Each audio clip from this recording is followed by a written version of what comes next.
Honk. That is what I'm talking about. Welcome, everybody. Welcome to a spring stream. It is March 22nd, and look at Drew the Damager. See, Drew always thinks that he comes in at the end or in the middle of a, not at the end, but in the middle of a stream, and Drew's right here. We're all set to go. Good to see you, Drew. Good to see you, Yedisek. Good to see you, Triffid, of course. Good to see everyone here. I hope everyone's doing well. Welcome to spring. It is now officially spring. We can call it out. Hello, Echo. Welcome to Echo. It is officially spring. We can call it out, and welcome everybody to Day 2 of Dungeons & Dragons with Viewers Legacy of the Green Flame. That is what we're looking at. It's good to see everybody, and I am excited for tonight. I will talk a little bit about where I was in just a moment, but before I do that, a couple of reminders about ways to support the channel. If you haven't done so, please follow the channel. Please check out our YouTube with !ArvTube. If you are watching me over on YouTube right now, thank you, welcome, and also consider subscribing there. It is free to do that. We are so close, folks, to getting to that 1,100 subscriber level. I would love to get there, so please do consider doing that. It is free for you to do it, but it really helps us out. So please do that. The Discord is !ArvCord. You can hang out with the Arvanauts in between streams. Twitter, !ArvTweets. Blue Sky, the one I would definitely want to go as far as social media is concerned. That's !ArvSky. Website for all this, arvanelaron.com. Don't forget to check out Hearthglow, which is our limited run podcast that will be coming to an end next month. Final recorded session of that is happening this coming Friday. But then the finale of Hearthglow is going to be taking place at Sacred Heart University. I'm going to have details about that. Should be in the next week. I'll be able to have details about that in terms of getting tickets. It will be at the Shine Auditorium at Sacred Heart University on Friday, April 11th from 4 to 8 p.m. Eastern. I am very excited about that. It is going to feature a live finale of the lovely folks known as Carlos Hernandez, CSC Cooney, Claire Cooney, Adam Petrosino, and Zach Clay, and I am super pumped for that, so definitely make sure to check in there. That's going to be good times. And let me see, what else was I going to say? That also is part of their literary spring event, so I'm super excited for that. Speaking of Zach Clay, definitely check out the Gen GMs show that I do with Zach, our GM DM tip show. You may notice that we now have short videos and long videos coming back out again for both Gen GMs and this channel, thanks to the awesomeness of live suing. So those are coming out rapidly, so definitely join us for that. And again, website arvanelaron.com. Financially, !ArvTreon, that is the Patreon. Really would love to get that back into triple digits again. That really does support us and gives us a lot of financial backing to be able to do definitely a lot of different things for the channel. So not to mention also supports my writing in general, for which I'm most grateful. So you can get cool stuff for yourself and cool stuff for others. Hello to Omazu. See, Omazu, I am always a fan of having Omazu here, who's a big YouTube. He holds down the YouTube fort for us. One of the OGs of YouTube. Good to see you, Omazu. So yes. So what was I saying? Patreon, yes. So please do that. Also, the sub badges you can get if you sub to the channel. You can get those custom sub badges and emotes to use here, there, and everywhere across Twitch, and that also really helps us out. And please consider supporting us there for all those reasons. On the publishing front, !Icarus, that's my graphic novel from Athos Arts. !Library is my Tales and Tomes, The Forbidden Library. That's my 5e adventure and sourcebook from Alligator Alley Entertainment. And Greyshade, which is my Greyshade IP, Greyshade Renegade and Heretic. The Grey Assassin trilogy can be found from Athos Arts, can be found right there at that link. You can also pre-order the audiobook of Greyshade from our very own Trent Sparks, and you can also you can get right now the audiobook of Greyshade, and you can pre-order the Greyshade tabletop role-playing game coming to you from Alligator Alley Entertainment, designed by our good friend Brandon O'Brien. That will be out, and Gen Con of this year is the official release date, so I'm super excited about that. Yeah, well, a Green Lantern joke, I imagine. Legacy of the in brightest day and darkest night. Yeah, I love myself some Green Lantern. Anyway, so I'm very excited about that. For the release of the tabletop role-playing game Greyshade, so please make sure you check that out right now. That would be lovely.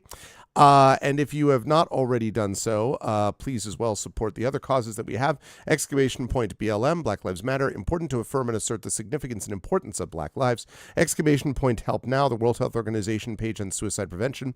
Important to reach out to others when you need help and reach out to others when they need help as well. And Ukraine, UKRAINE, to help the people of Ukraine as they fight back against an illegal and illegitimate war with bravery and courage, and send the message we'll do so for others in that situation in the future. So let me turn that off and let me turn this on. Hello, everyone. And I can talk a little bit about where I was. Now, I will explain what I tried to do here.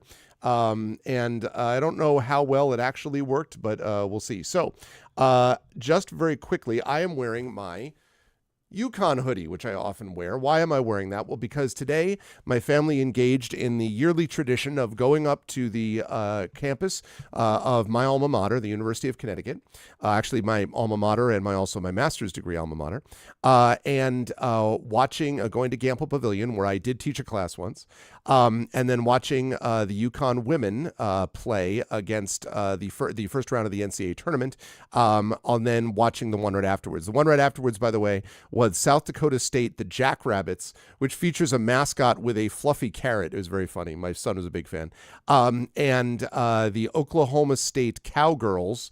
They're technically called, the team is supposed to be the Cowboys for the men. They call the women the Cowgirls, but the mascot was still the Oklahoma State Cowboys mascot. So I don't totally know how that works. But anyway, and so that was a decent, it was not like an amazing game, but at least it was a reasonably close game. Why does that matter? Because the UConn women were playing Arkansas State, who are known as the Red Wolves. At the half, UConn was leading by 50 points. They were leading, I believe the score was 63-13. Now, I have been watching basketball for 46, 47 years. I have never seen a team utterly crushed the way this team was. Like, it was embarrassing. And I felt bad for them, honestly, because at a certain point, UConn is a great team. Obviously, they have 11 national championships. They're playing at Gampel Pavilion. But, oh my God, they were leading. They were up 35-4 in the first quarter. By the time we get to the end, the final score of the game, they win by, let me just confirm. I took a picture of it because I was just so amazed. They ended up winning in the end. Yeah, final score 150-50. Not quite, but still pretty. They ended up winning 103-34. They won by 69 points thanks to a last-minute bank three from the other team. Otherwise, they would have won by over 70 points. It was nice. Yeah, I know, exactly. The Red Wolves shot for this game 17% from the field, 15% from three, had 20 turnovers. 20. The Huskies, by contrast, shot 58.8% from the field, 46.4% from three, and had 12 turnovers. They also had 34 points off those turnovers. They also had 13 blocks. Now, in case those of you who don't follow basketball are like, is that good? Let me be clear. The average for blocks in a game is usually like 2 to 3. For both teams combined, UConn on its own had 13 blocks. They blew this team off the floor. And the entire fourth quarter was all bench players. I mean, there was nothing they could do. Like, you can't tell your team literally don't score and just run out the shot clock every time. Can't do that. So instead, they just played all bench players and they still obliterated them. It was wild. And like the crowd was pretty good because the crowd was excited, but at a certain point, the crowd is like, I mean, so they were as nice as they could be to Arkansas State. I felt bad for them. Like, they just got absolutely destroyed. So anyway, that was the first game. Second game was a little bit closer, but we ended up not staying for the whole game because I needed to get back anyway. But so that was the first thing. So UConn women, they are off to the races. They will be playing on Monday against, I think, the winner of South Dakota State, the Jackrabbits, and Oklahoma State. And actually, I'm curious. Let me see if it has who won that second game. Let's see. Yes, South Dakota State ended up winning that game. They were lower seed, too. They ended up winning that game. So they will play South Dakota State. Now, South Dakota State is 30-3. UConn, also, I think they're like 31-3. But UConn obviously plays in a much better league. So from what I saw, I think UConn should be able to handle South Dakota State without too much trouble.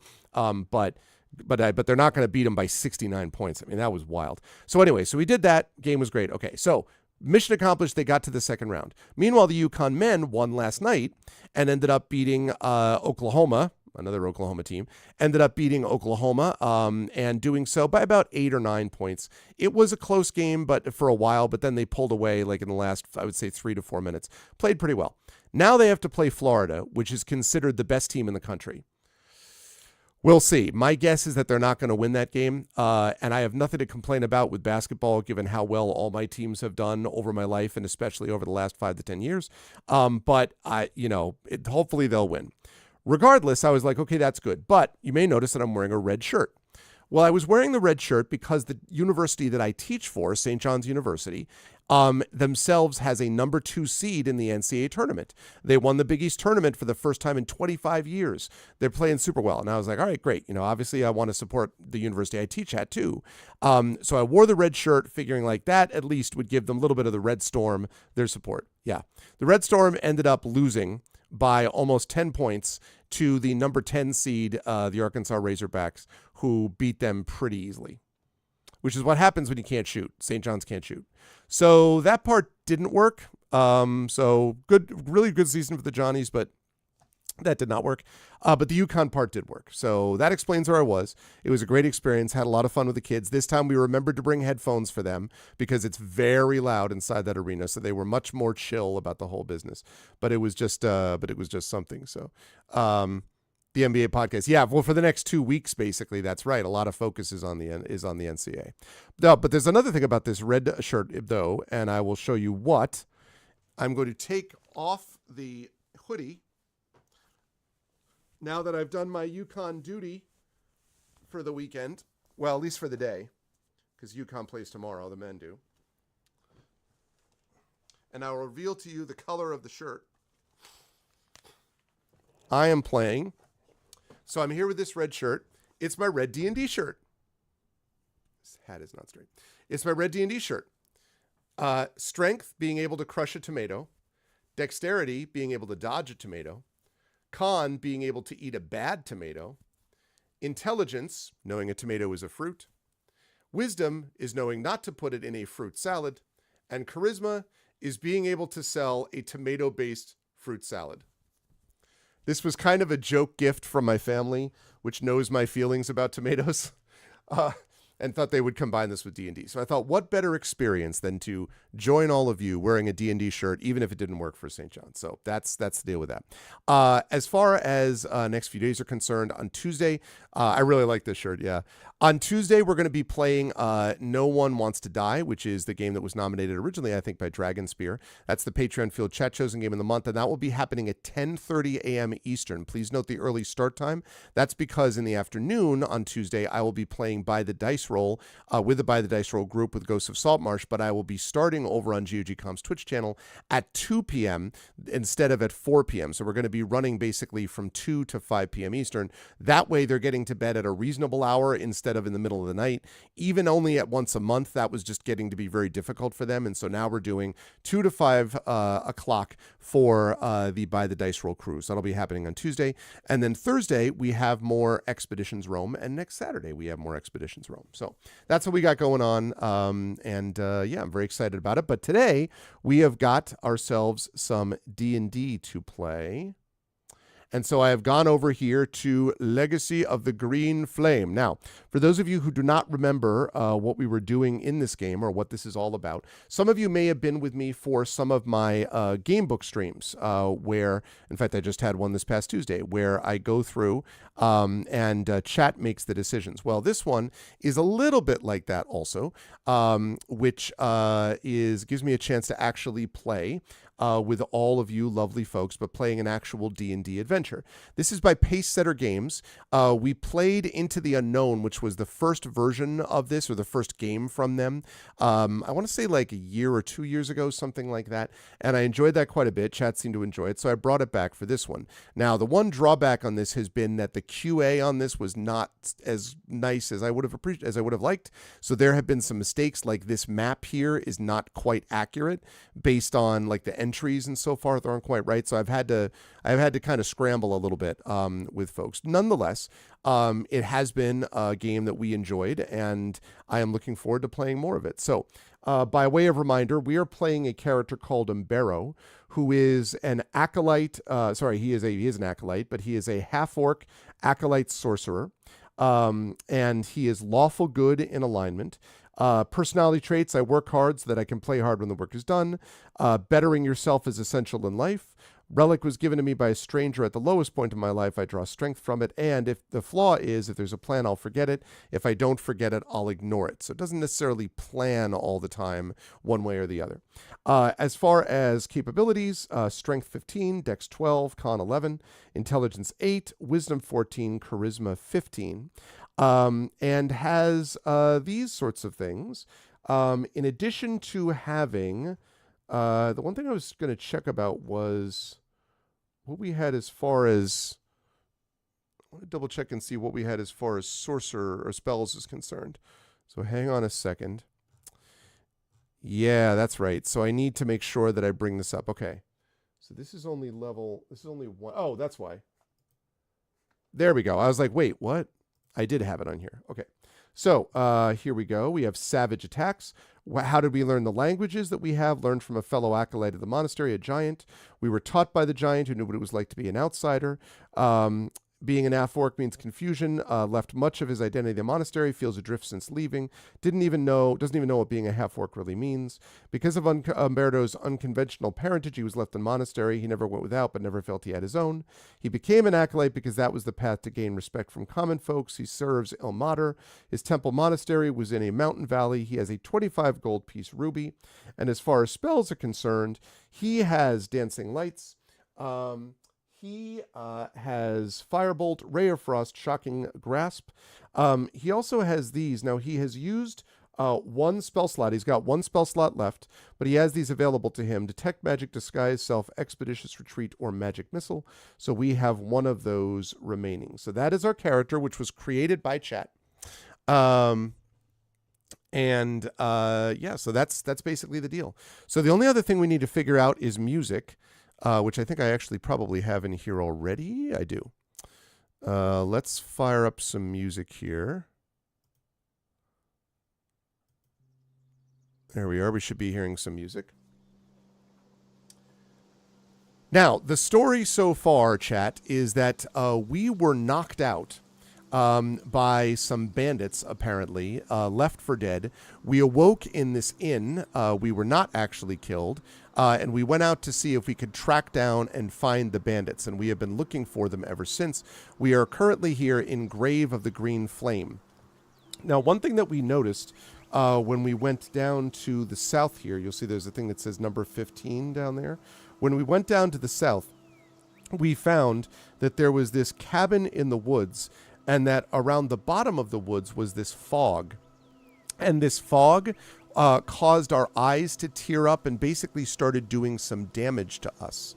So it was really like, it's a really kind of dangerous sort of scenario, which is weird, and it shouldn't be like that, and it means it's given us something to consider beyond just dealing with the bandits that took our stuff. So we have to deal with the bandits that took our stuff, but we may also have to figure out what's going on with this fog once we're all said and done. But otherwise, we've traveled, explored a lot of things, and now we are heading into Area 9 on the far west to be able to jump in there as well. Also, Drew, I want to say in response to that, it's my pleasure. I try to come. I usually am able to be there lurking at least some, and I try to be there when I can. Wednesday nights is not an easy night for me. It's one of the reasons that I don't stream on Wednesday night. First of all, I have school usually during the school year. I have school that I teach the next day, but also I've got other things going on Wednesday evenings, like things that I can't move aside or whatever. But I always try to lurk a little bit, and I always really enjoy your D&D. You folks are really funny, and I have a great time watching you, and I know chat does as well. So yes, it's my pleasure, and thank you again to you and to all of the Shadow crew. I have said this to Shadow before, but I'm always grateful to have content like that, because it's really enjoyable, and it's literally community based, and that's one of the reasons I like it so much. So you folks have great chemistry, and it's one of the things that I like the most about watching it. So it's my pleasure, but thank you is what I'm saying. Thank you. Okay, so I think we're good to go. Let's do this, chat. We are going to make this happen. Let me describe Area 9, and let us get into it. Now, again, this is using D&D rules, so when we actually get into a combat, I am playing the Dungeon Master for the course of this, obviously. You folks are all playing Umbero, the half-orc sorcerer who is lawful good, all that kind of stuff. Yeah, when they hijack one of my streams. That was pretty funny. That was pretty funny when they're like, yep, now it's my job. I'm like, this is my what face? No, I mean, it was fine. It was fine. I understood what was going on. Okay, right. So here we go, chat. Everyone lock in. Let's get this going. Let's make it happen. Let's make sure that we get through Grave of the Green Flame and start figuring out what's going on with this fog, shall we? The meandering path stops as it passes beneath two massive pine trees. A circle of giant pines enclose a small area dominated by a flat stone altar. The altar is supported by two short stone columns. A thick layer of pine needles covers the altar, and no writing or inscriptions are evident. Now, we just came from the east, which is Area 8. We are currently sitting at Area 9. So, with that said, let's talk a little bit about what we could actually do. And for that, I'm going to pull up our new and updated. Effect Life gave us an update, which allows us to do nominations. Nothing we have to worry about now, but for later on. So, should we? What should we do? Should we clear off the pine needles? Should we follow the path to the east? And again, we came from the east, remember? Or should we try to track the most recent visitors?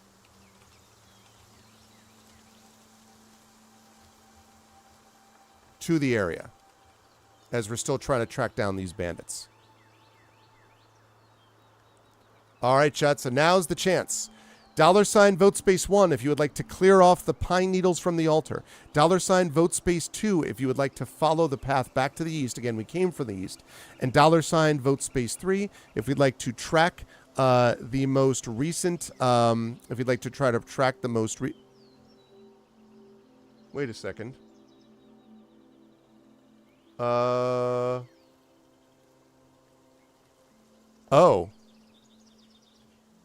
That's interesting. Huh.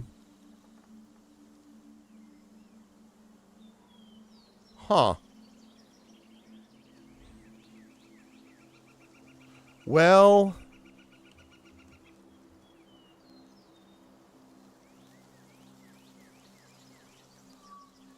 huh. That worked. Oh, wait. Wait. I know what happened. Never mind. I opened the wrong thing. Let me try this again. Sorry. There we go. Now try. I hit the wrong poll. My bad. Try that again. So there it is. My bad. I had the quick poll up instead of the regular poll up. My bad. So $ vote space 1 if you want to clear off the pine needles. $ vote space 2 if you'd like to follow the path to the east. And $ vote space 3 if you'd like to track the most recent visitors to the area. Get your votes in now, chat. And hi to Proxima Rising. Hello to everyone who is here. I am excited to be playing with all of you this evening. On the first day of spring, it's a beautiful spring day. A beautiful spring day. It's now... Yeah, it was windy and rainy. The wind has calmed down now around here.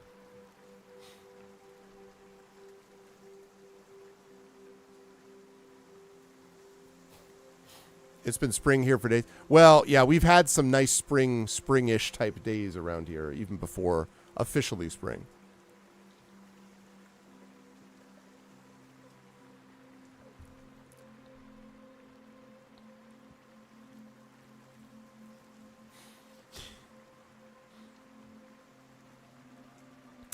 All right, so we have 3 votes for trying to track the most recent visitors to the area, 1 vote for clear off the pine needles. I'm going to last call this.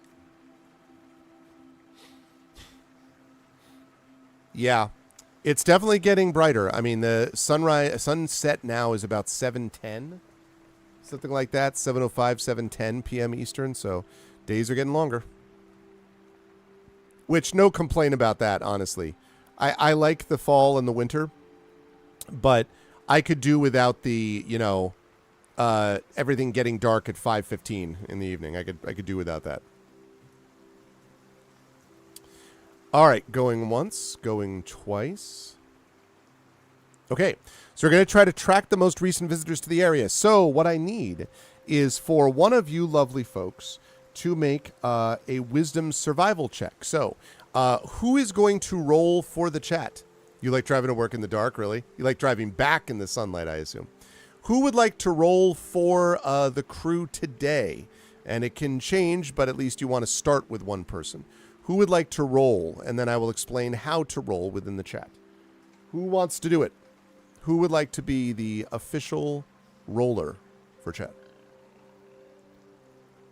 Who wants to keep rolling, rolling, rolling, rolling? What? Keep rolling, rolling, rolling, rolling. Come on. Know you're going to love this legacy here, because if you don't care, we don't care.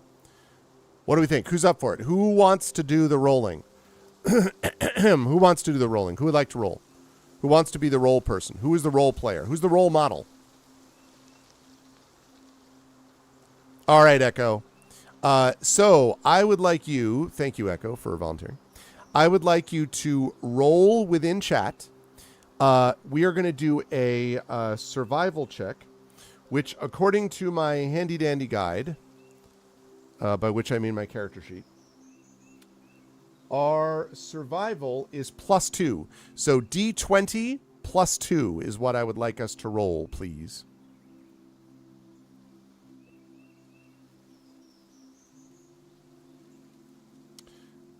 D20 +2, we are looking at a 10. Okay. So, unfortunately, you are not able to find the tracks. Tracks seem obscured, so you're not 100% sure if there even are tracks here. But in any case, you are not able to track anyone that might have been here one way or the other. So, unfortunately, no way to track them. That said, we have another vote to make, which is now, do we clear off the pine needles or follow the path to the east?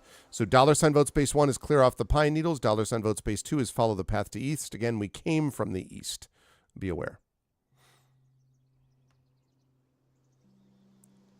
All right, I see a lot of votes for clearing off the pine needles. Like, well, if we can't track, at least we want to find some stuff.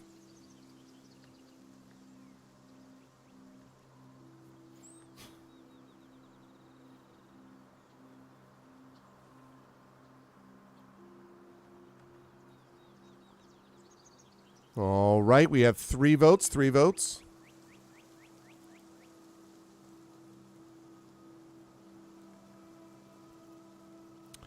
Gonna last call, last call.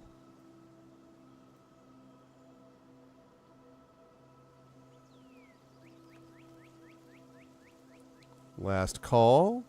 Going once. Going twice. All right. We're clearing off the pine needles. We've made a decision. Okay. So, after you sweep away the pine needles, several carvings gradually take shape on the top of the altar. The figures of men battling strange and horrific beasts cover the entire stone. In one scene, a warrior is clearly placing his sword upon a stone altar resembling this one. So a very clear question here, chat, and that is, should we place our weapon, in this case the dagger, I guess, on the altar, and should we follow the path back to the east? So $vote space 1 means we're putting our weapon on the altar, and I'm going to ask you which weapon after we decide this. $vote space 2 means we head back to the east. So are we putting our weapon on the altar?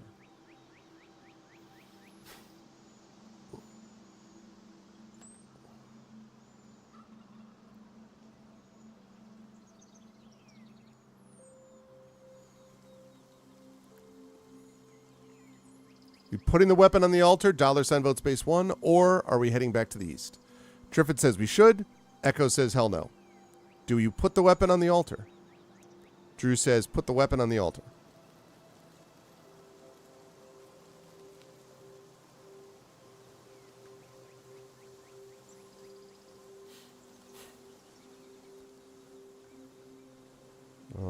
right.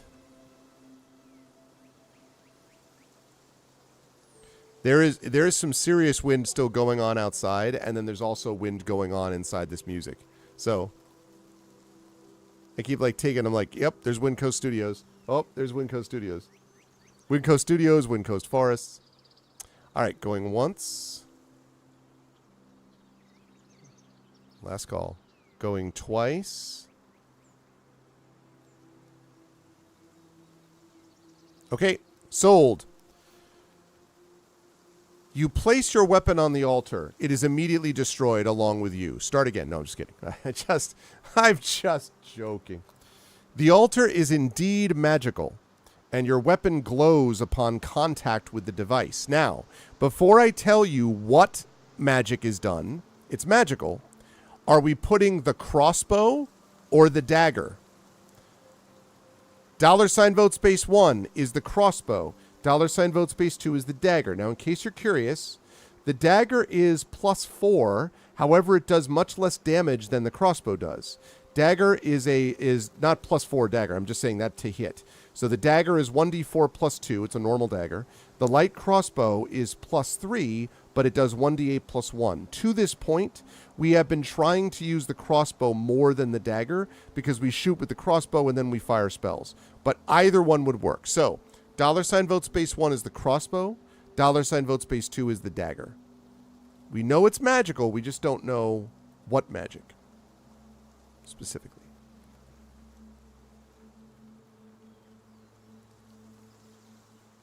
Unclear. You don't know yet, Echo.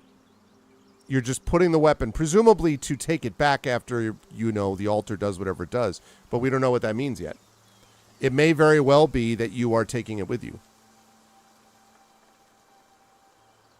So $vote space 1 crossbow, $vote space 2 dagger.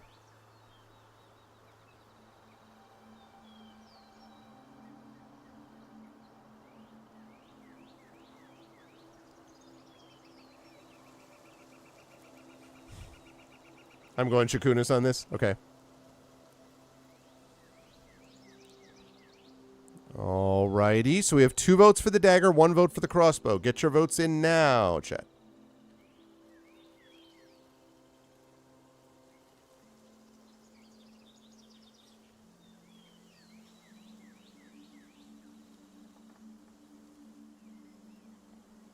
Last call, last call. Going once. Going twice. All right. We're going to put our dagger on the altar. The altar is indeed magical, and your weapon glows upon contact with the device. The effects of the altar are based on the alignment of your character. As you will note, our character's alignment is lawful good. So, the weapon, meaning in this case the dagger, glows with a brilliant green light. If the weapon was previously non-magical, it is now magical, and you gain a +1 bonus to attack and damage rolls made with it. In addition, you gain a +2 bonus on attack and damage rolls made with the weapon against a... Wait, what? Oh, okay. You gain +2 bonus on attack and damage rolls made with a weapon against a select type of foe of your choice from the following list. So, we get +2 to attack and damage against either... No. Giantkin. Dragons. Humanoids. Insects, or magical creatures. All right, chat, get your vote in. Which group do you think our dagger should have the extra bonus against? $vote space 1 if you think it should be Giantkin, 2 for dragons, 3 for humanoids, 4 for insects, 5 for magical creatures. So the dagger's +1 against everything, but it's an additional +2, so +3 total, and 2 extra points of damage against one of these groups that you vote for. Hey, what's up, Lotbook? Go Huskies.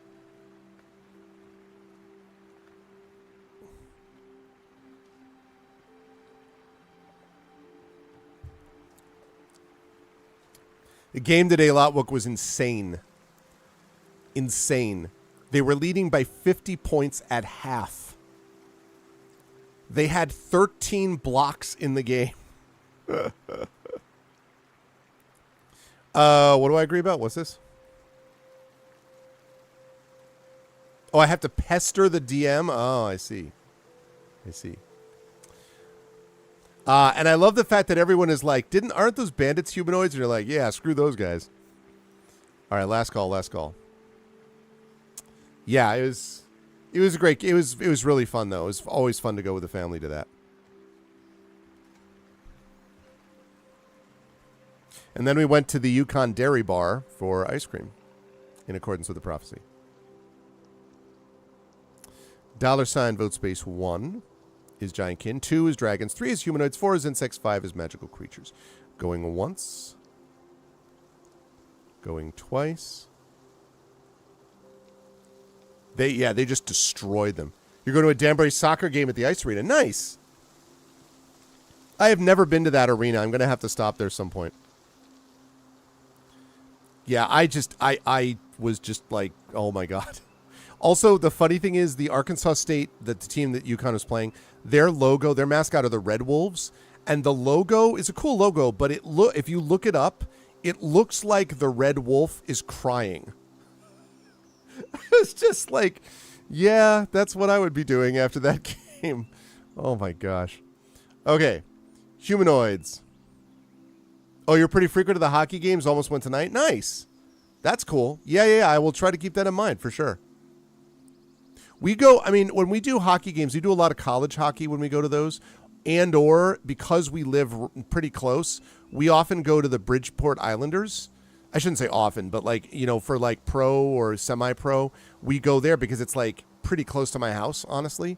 So that's like right there, Speaking of blowouts. Yes, Drew, but did they lose by are the Wizards going to lose by 69 points? I still can't get over that. And only because of a long distance 3. Yeah. No, I gotcha. Okay, so it's humanoids it is. All right, so I have to edit this now. So that means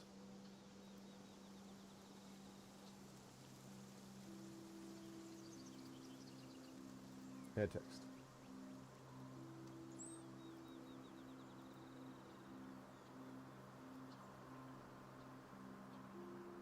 Okay,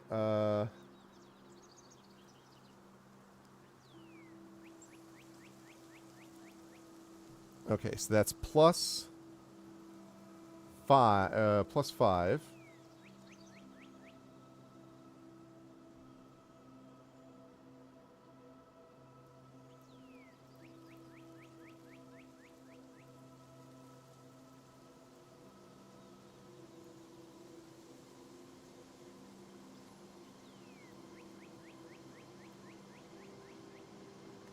Plus 5. And let's see. This is now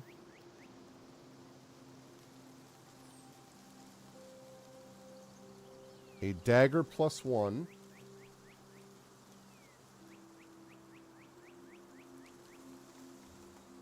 Plus 2 versus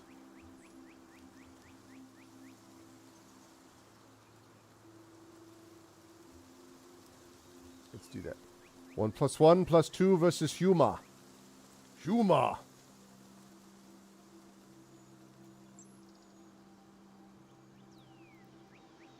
There we go.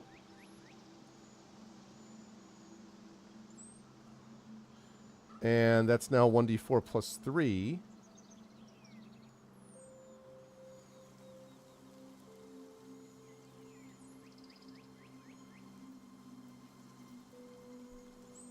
Plus 3.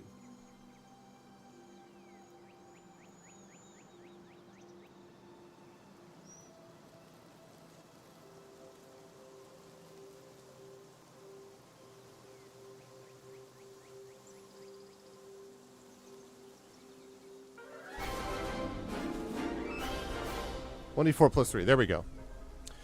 Thank you, Dragon Spear. 91 months. Good gravy. 91 months. That is 7 years and 7 months. 7 years and 7 months led the time.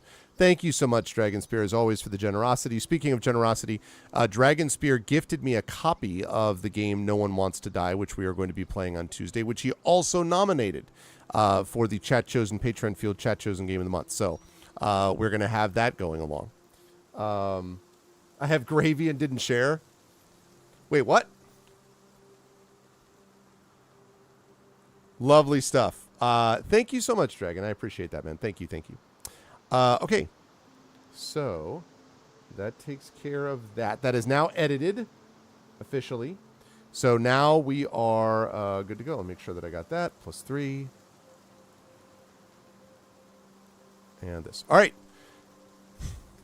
Total coincidence. I'll have my little big adventure too someday. You know the drill, Echo. It'll definitely happen at some point.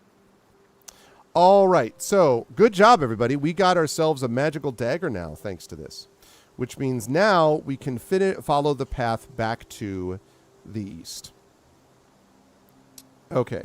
Now, let's see. We have already dealt with it. No, I think what we did last time, if I remember correctly, let me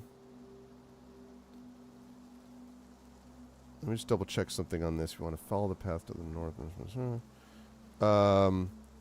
Find the other path. Let me just make sure that I can do this.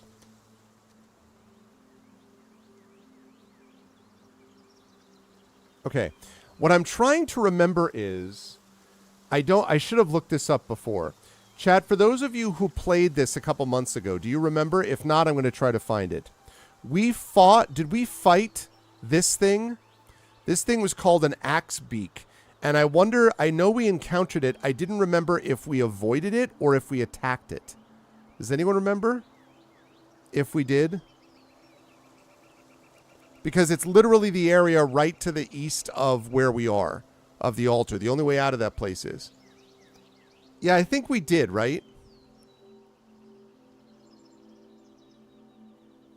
I think we did, and we defeated it, I want to say, the axe beak. I mean, obviously we did, or we wouldn't be here. Yeah, it was a terror bird. Okay, which means that it's not still here. I just wanted to make sure. Okay. So...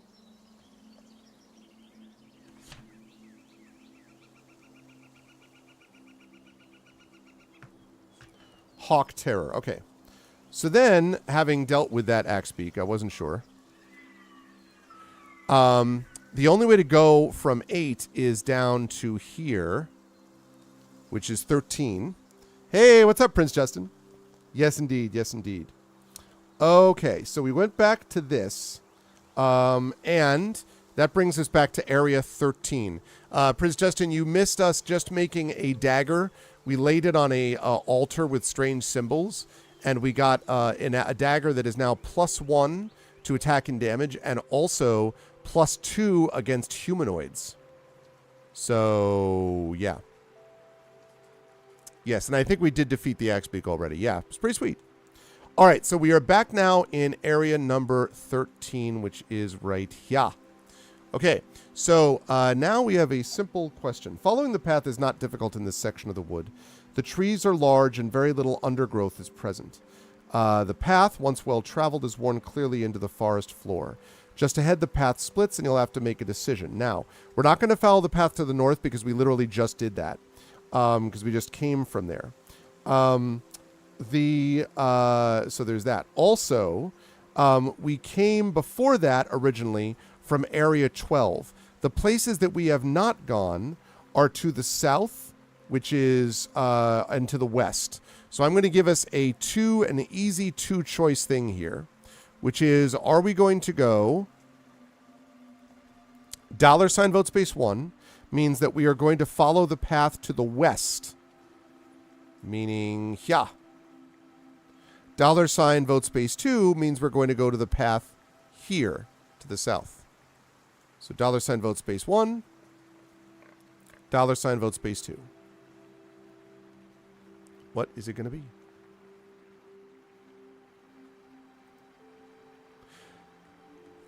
Prince Justin, how was D&D tonight? I believe you were playing, if I'm not mistaken, I think with Christine Ellis, if I am not missing my guess. I was at a basketball game, but I believe that's what you were doing. Oh, not D&D, but Masks. I'm sorry. Okay. How'd it go? So, yes, so $ vote space 1 to go west, young man. $ vote space 1, yeah. $ vote space 1 to go here, and $ vote space 2 to go here.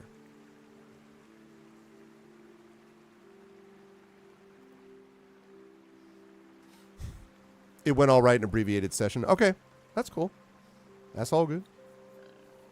That's all cool. All right, I see people are like, go west, young man. Okay, last call, going once. Going twice. I should mention, by the way, that there is another thing that's currently in Kickstarter being done by Pacesitter Games called Jack and the Beanstalk, which is, again, another D&D solo thing, but with Jack and the Beanstalk as the premise, which looks kind of interesting to me. So I'm going to keep monitoring it and see what I think. It's going to be out of Kickstarter, I think, in the next week. Again, D&D 5e-ish, so, we will see. All right, we are going to go to the west, and that means I'm going to go over here. We're going to go to reveal. I'm using JumpGate, which is the new thing that they have, which I actually am going to start. As I start new campaigns, I will open them up with JumpGate because it's just easier to use and more accurate. There we are. Okay. There we are in area number 14. Okay, here we go. A massive pine tree has recently fallen and obstructs the path. Its branches are still thick with pine needles. All right. So the question is, what do we want to do? Should we try to crawl or attempt to crawl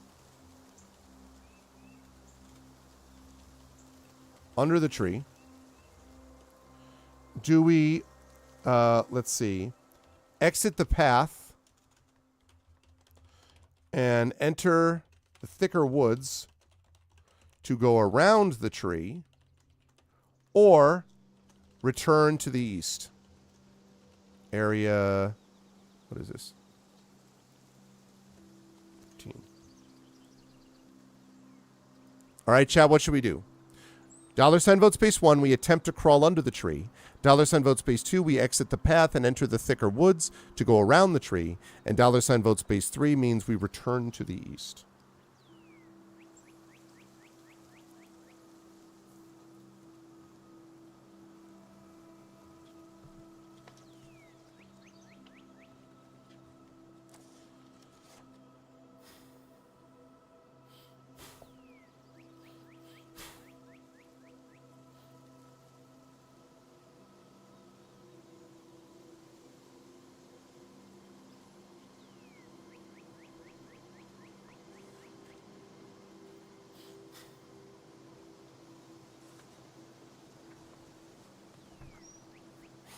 Oh, Chad is in some disagreement.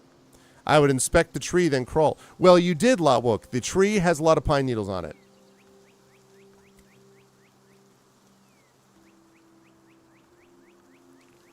Definitely a pine tree. Unquestionably pine in nature.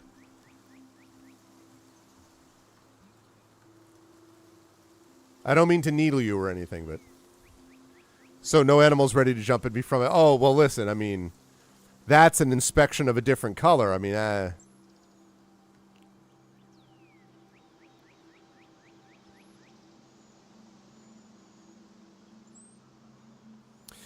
mean, one thing I will say is you do not, I can tell you this, it does not look from an inspection as if there are obvious anything living, around the tree in terms of big animals and stuff like that. You don't see any of that.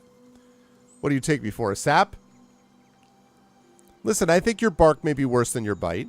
Maybe you're trying to branch out, but I think you should leave it alone. There's no reason to needle me. What are you, pining for a different game?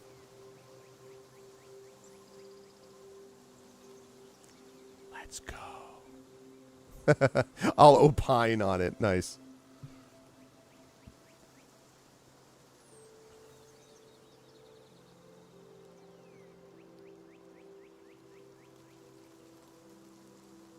All right, well, we got a tie right now, chat.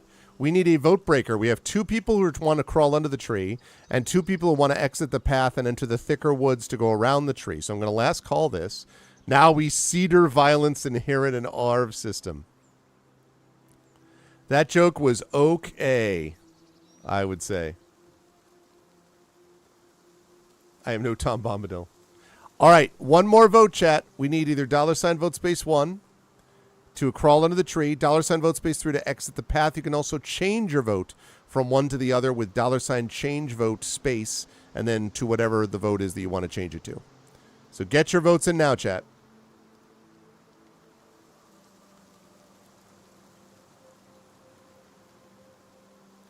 Yes, that's right, Echo.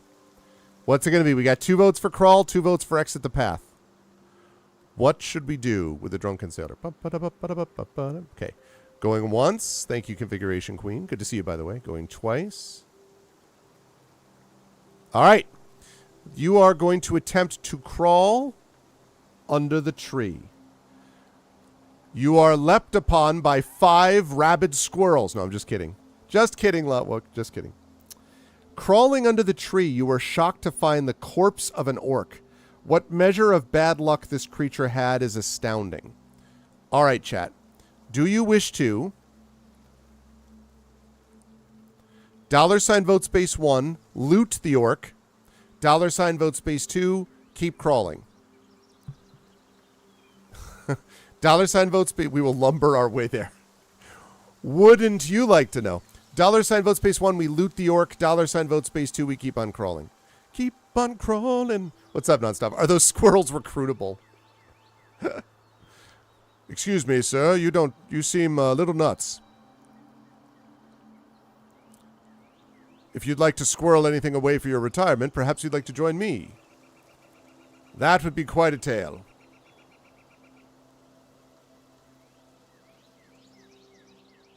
True facts.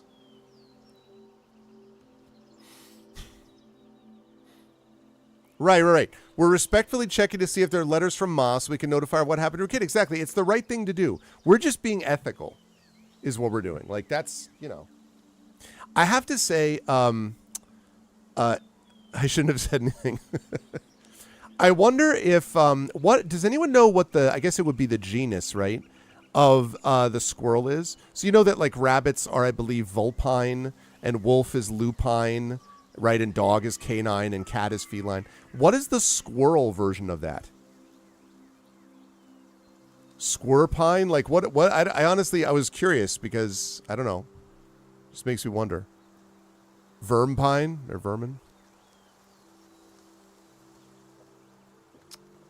I don't know. I'm stumped.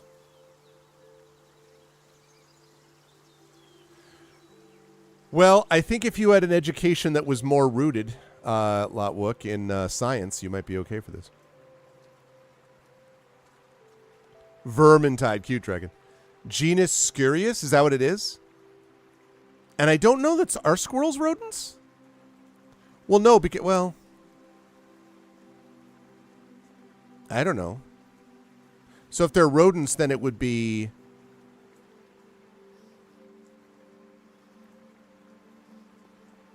Yeah, that's right. They do. Right. They do.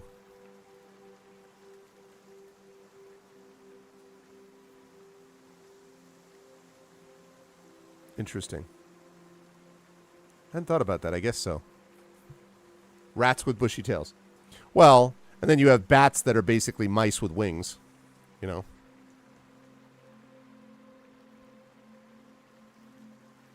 Okay.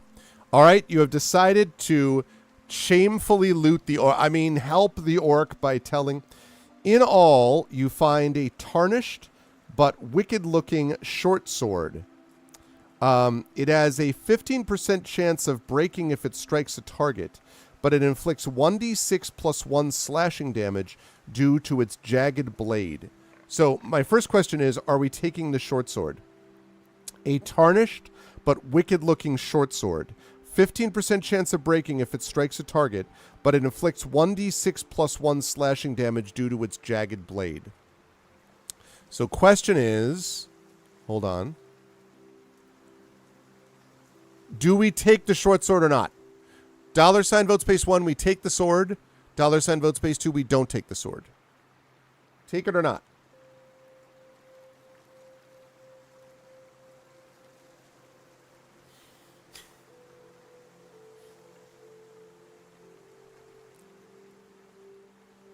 So it would be... And how would you pronounce that? Is that Skirridine? Is that sure, like SCI, like sh? Or is it sk with a hard C? Skirridine. The sword is not in a stone. The sword is in an orc sheath. The orc is in a faceplant dead on the ground at the moment. If you can withdraw the sword from this orc sheath, you will be the true person that got a sword from a dead orc. Yeah, I mean, that's true. We wouldn't leave it behind. Wouldn't leave it behind.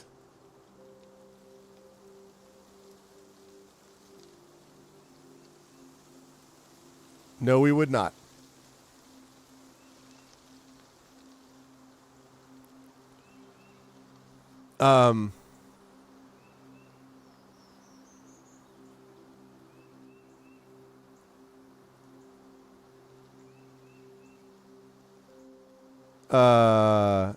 Because to do so, because this sword is definitely larger than life.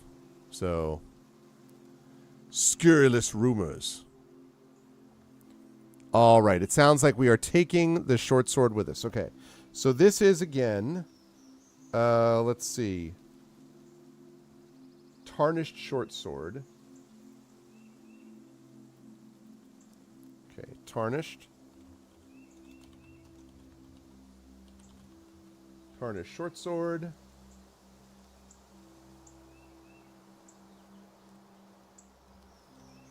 %15 chance to break on hit.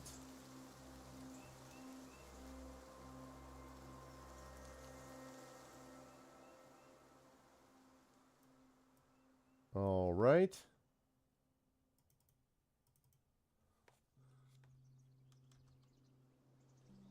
That's what we need.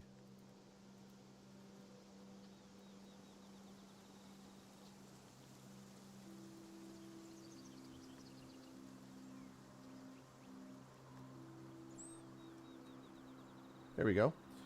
All right, and that is the tarnished short sword.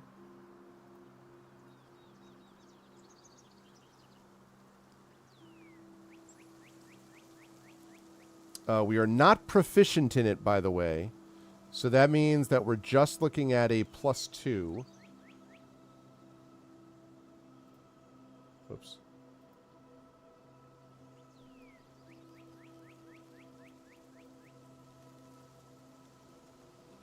+2.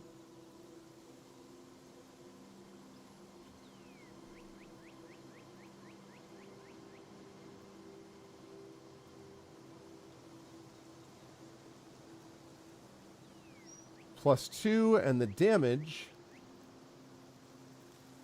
is 1d6 + 1.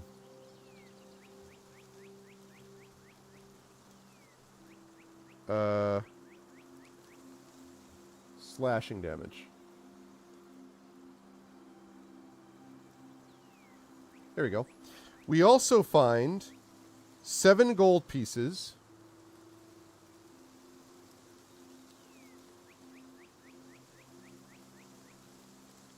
Do you have any gold to begin with? Oh, we do.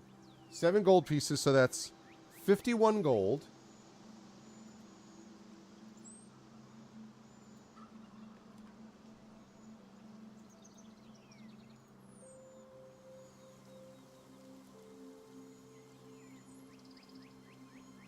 Let's see.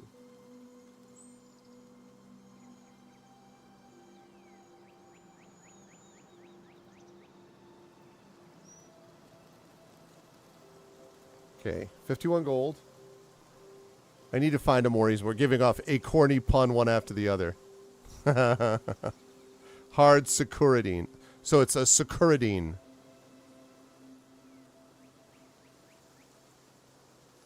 So these creatures are Scuridine. Okay. All right, that's interesting. So 51 gold.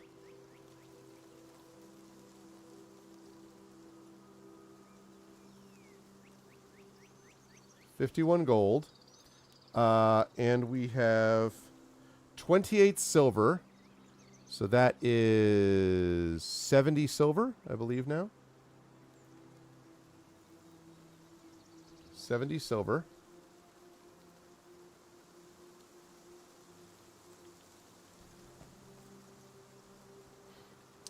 And we find a ruby worth 50 gold. Now, I have a question. It says, if you take the ruby, you suffer bad luck on your next combat. Your first attack roll in your next encounter is at disadvantage. The negative effect ends at that point, and no more bad luck is conveyed. So if we take this ruby, we have one turn of combat in our next combat, which is done at disadvantage. Right now we have a normal ruby. This would give us another ruby for 50 gold. So question, chat. Are you willing to take that hit? Again, it's just disadvantage on our first combat attack the next time we have a combat attack, and that's it. So do we do it or not? $ vote space 1, yes, take the ruby. $ vote space 2, don't take the ruby.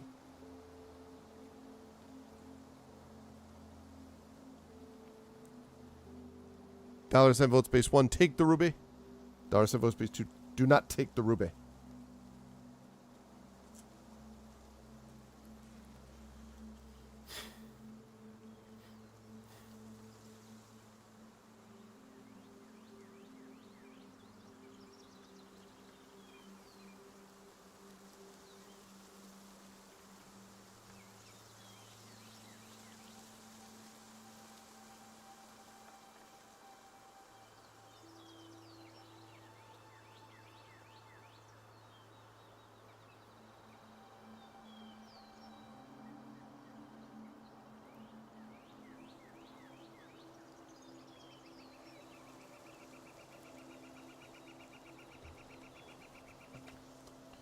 And keep going, chat. I am just looking quickly at the map here. There we go. Okay. Just making sure. Think we should find a mouse in the woods and begin combat. The benefit of the ruby, it's worth 50 gold. It just is more gold for us. You know, we have... Right now, we have what? We've got 51 gold, 70 silver, and we have the other ruby that's 25 gold. It's just another ruby. More money. With mind on my money, on my money, on my mind.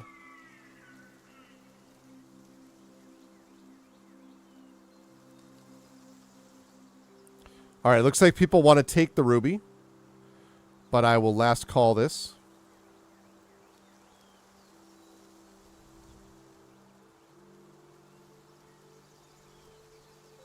And then we'll have to remember, next combat, if we take it, next combat, just the first round will be at disadvantage. After that, it goes away and like our little... I wonder if that's like we're cursed because we stole it from the orc. But they're like, yeah, but it's an orc and he was a bad guy, so whatever. Like, yeah, you get a minor... Yeah, you get a little curse. It's like you're cursed to remember the Backstreet Boys song you thought you'd forgotten forever. You know, it's not like a big curse. It's just, you know... It's not a major curse. All right, we're going to take the ruby.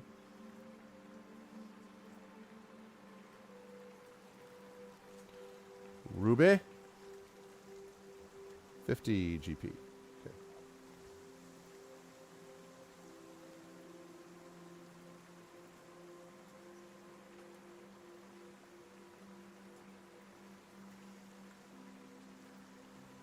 All right. Backstreet's back. All right. Hey, what's up, Brennan? How are you? How are you? Welcome over on YouTube. Good to see you, Brennan. Don't suppose we have inspirations stored up. We do not, but I would point out that there are inspirations available that are part of the monthly inspirations. We do have one more D&D session coming up this month on Tuesday with By the Dice Roll. And so there's that. But otherwise, we do have inspirations. I don't know who. I don't know, and this is who we've got. Echo has got one. People in chat right now. Nonstop's got one. Prince Justin's got one. I don't know whether there are any of the channel ones left. I think there are channel point ones left. I don't think we've used those for this month. So technically, people could also pick up a channel point inspiration. Don't do it, though, unless we need it and you want to then use your channel points. Don't do it ahead of time, because the inspirations are only going to last until the end of the month. So, yeah. Okay. All right. So we have taken the ruby, and now we are heading along down the line. Okay. As we go underneath here, let me reveal more of the secret. Ooh, this map has got a secret. Ooh, look at this.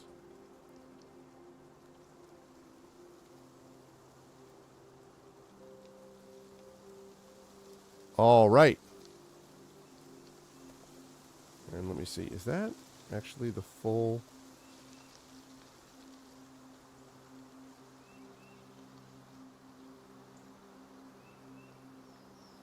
Okay. So, this looks like, chat, a lake, so to speak. You're saving money right now? Yeah. Yeah, no, I know. I got it. I got you. Okay. You can feel a slight downward slope to the path as you move deeper into the wood.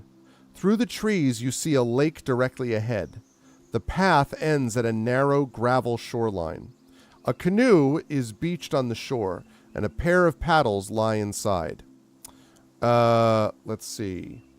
The lake looks to be fairly shallow as boulders penetrate the surface at various locations, but the entire scene is dominated by a wall of green fog that stretches from the east to the west, bisecting the lake. The fog is impenetrable and reaches 20 feet above the surface of the lake.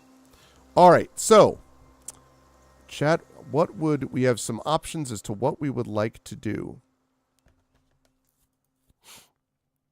What should we do? Should we take the canoe into the lake? Should we cross the lake by swimming? Should we attempt to track the most recent visitors, or return to the north? All right, chat. $ vote space 1 means we take the canoe into the lake. $ vote space 2 means we try to cross the lake by swimming. $ vote space 3 means we attempt to track the most recent visitors. And $ vote space 4 means we return to the north. What will it be?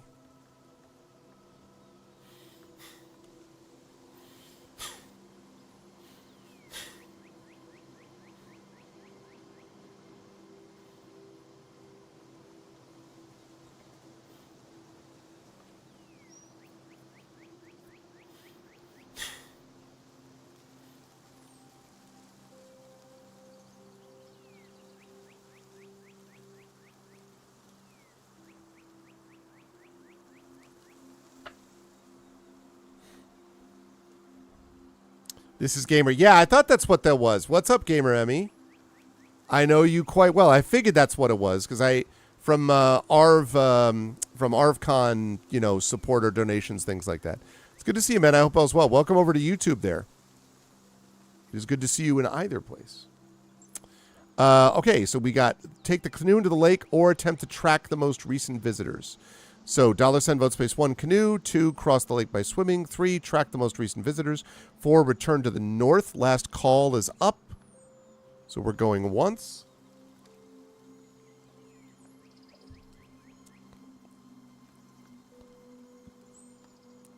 $ vote space 2.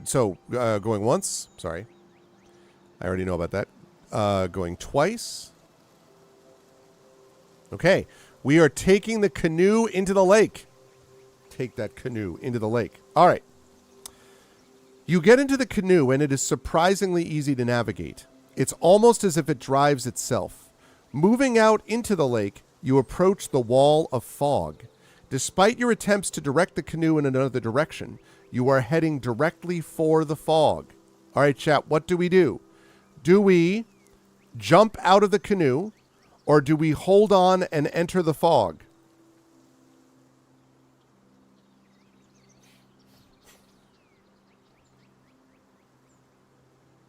What's it going to be, chat? $ vote space 1 means we jump out of the canoe. $ vote space 2 means we hold on and enter the fog.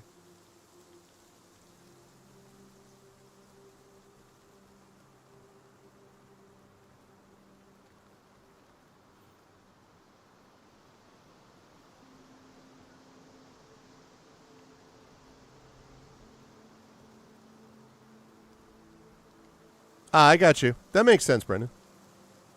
I'm probably going to refer to you as Brenda, not Gamer, because I'm going to be looking at your name on YouTube when this is happening. This will mean our deaths, but hey ho.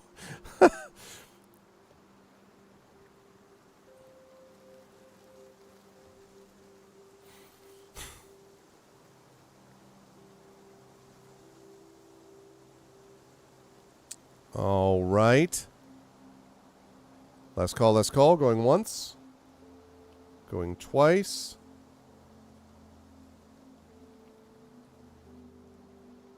Okay. We're going to try to hold on. On entering the fog, a wave of burning pain and nausea assaults your body and mind. The air tastes of poison, and acid burns at your skin and eyes. Uh-oh. This seems bad. Let me see. We take 2 points of acid damage. Okay, it could be worse. 2 points of acid damage. Which means we are currently sitting at 5 hit points.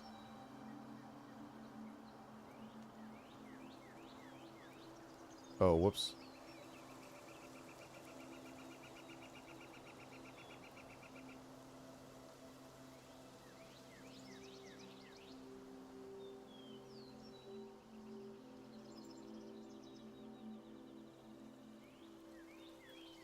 Once again, I screwed that up.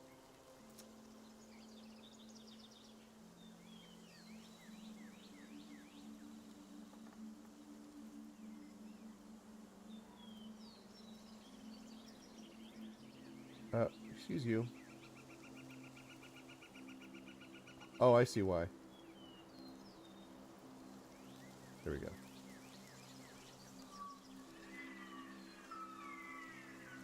There we go. It's not really the... Leave it like that.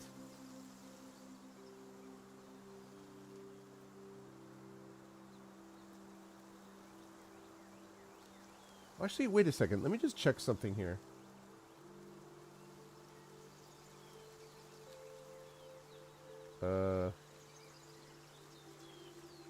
Oh, that's even better. I can just do that. Hey, look at that.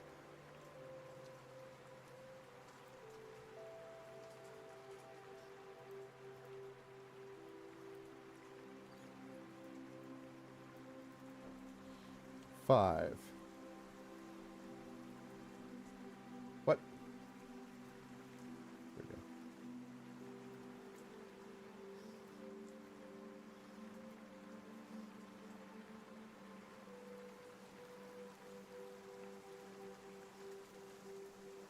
Okay, we have 5 hit points.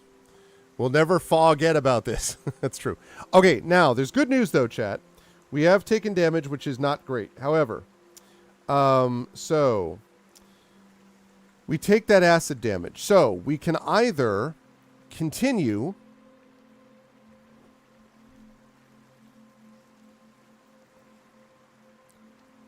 or, let me close that. We can either continue, that's $ vote space 1, or number 2, we can try to submerge ourselves and go beneath the wall of fog, because it doesn't seem to go below the surface of the water. So $ vote space 1 means we attempt to continue. $ vote space 2 means we attempt to submerge ourselves in the water and go beneath the wall of fog.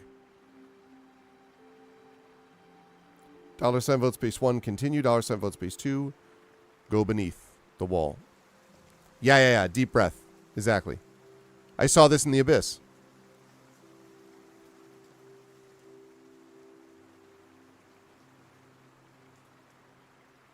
Ah, yes, that's fair, Brennan. That's fair. Yeah, I gotta do a little more with looking at live stream. Like I do live streaming on YouTube as well now, of course, but I need to look at like what the actual experience is because I spend so much time, like when I'm doing live streaming stuff, I spend so much time on Twitch. So I should take a little bit of a look on see how the YouTube live streaming experience is. Okay, all right. So we have 3 votes so far to submerge and go below.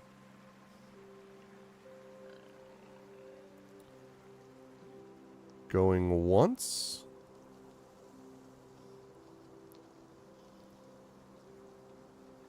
Going twice. All right. We're going to do it. Using every second of air, yes, ale. Using every second of air your lungs can hold, you swim as hard as you can, but finally have to surface for air. Coming up, you realize you have made it past the wall of fog. It now lies behind you. The lake's shoreline is not far off, and you can see a path leading from a gravel beach. We have found ourselves to a new area, Chad. Good job. Just took us, going through fog first to cause issues. There we go. All right, so crawling out of the cold water, you welcome the dry land and sun. The forest on this side of the fog wall looks much like it did on the other side. There is a quiet that pervades the area. Let's see. Where was I? Yes. There's a quiet that pervades the area. Few birds seem to be about, and even the constant chatter of insects is diminished. A path leads away from the lake and into the woods to the south. So, do you wish to, should we, cross the lake again by swimming? We just came from there.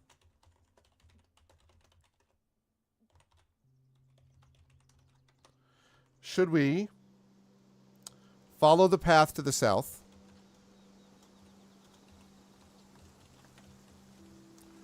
Or should we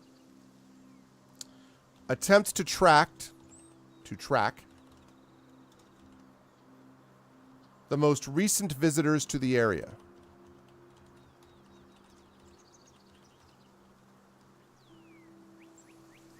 What's it going to be, chat? $sign vote space 1, we cross the lake again by swimming.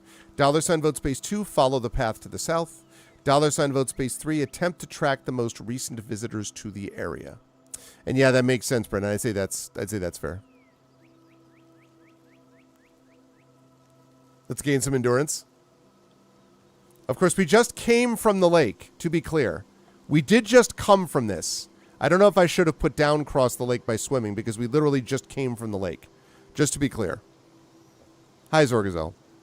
But just to be clear, we did literally just come from the lake just now. So, just, we're here now. Just saying. It's a good day for a swim. It's a good day to get yourself killed.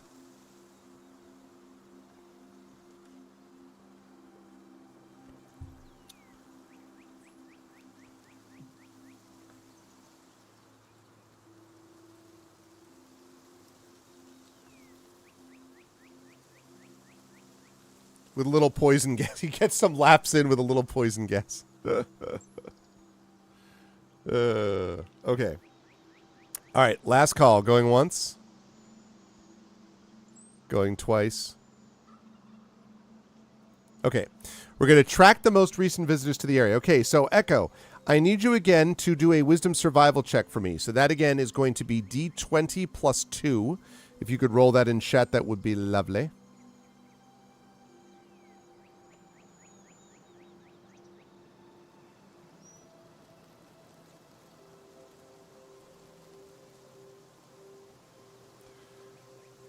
We are getting the D20 is right. So we rolled a 6. Okay. A grand total of 6. I don't suppose anyone wants to use inspiration on that, do they? It's a little rough, that D20 right there. Theoretically. Maybe. Possibly. Do I doubt your dice skills? I mean, I'm saying everyone has an off day, Echo,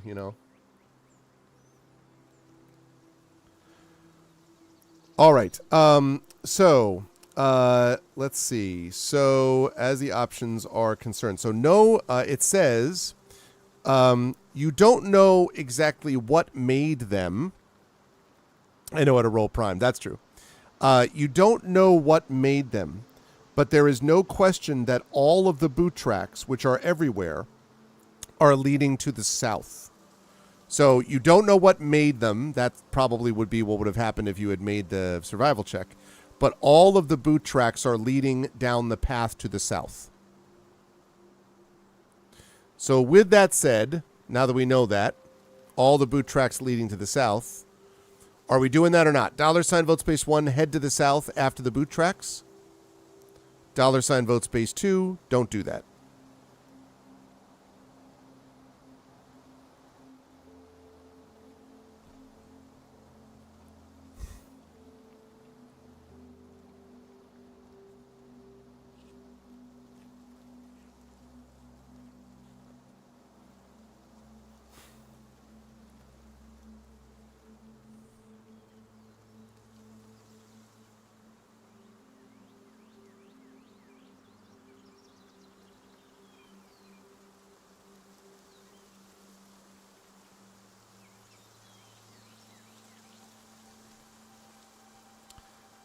All right.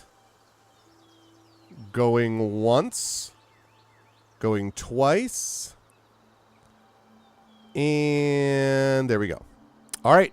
So we are going to go to the south. The path on this side of the fog is certainly less worn and traveled. However, the trees seem older and the forest is ancient by any standard. There is an acrid smell in the air, though it is faint. Just ahead, the path splits, with one path continuing south and the other heading off to the east. Now, we have 3 choices on this one, chat, because we already came from the north, so we're not going to go back that way now. So we can either follow the path to the east,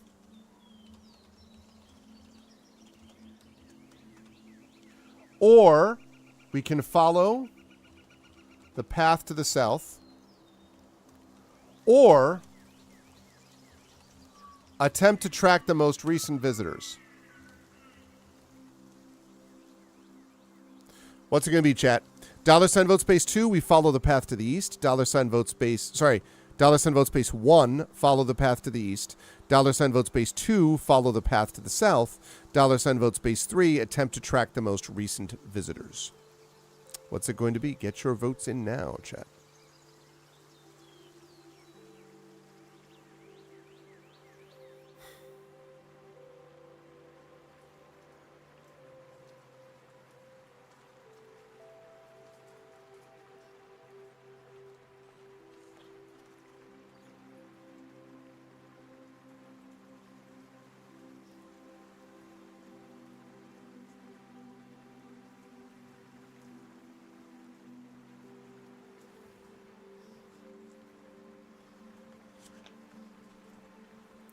All right, we're looking like we're following the path to the south. All right, last call. Everyone now is all traumatized about having to try to do the tracking, is what happened there.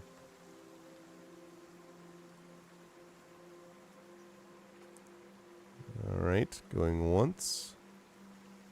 Going twice. South it is. Okay, we're going to go south.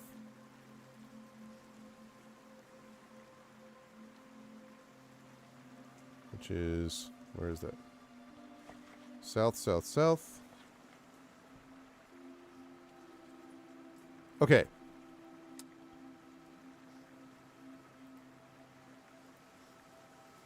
All right.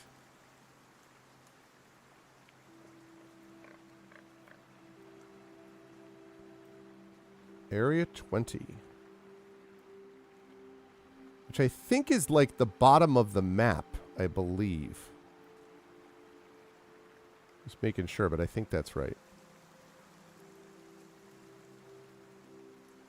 Yeah. Okay. Very cool. So we got to the bottom of the map finally. The smell of charred wood and fire drifts up the path. Just ahead, you can see a very old stone tower. It is burned in many places, and smoke rises from its center. Several corpses lie about the tower, and all but one appear to be kobolds. The larger corpse is that of a man dressed in leather armor. A short sword lies near his outstretched arm, and an arrow is embedded in his chest. Just to the south of the tower, within 50 yards, is a strange sight. A large 100-foot wide circular area is inset with stones, forming a platform that is no more than 6 inches above the forest floor. A 20-foot wide road stretches eastward from the platform. The road is cobbled with stone and is also set about 6 inches higher than the ground. No trees overhang the platform, but the road is covered by the long branches of nearby trees.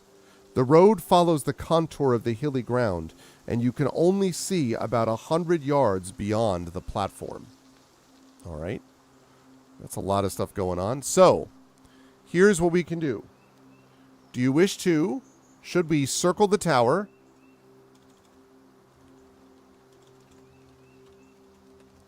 and investigate the grounds?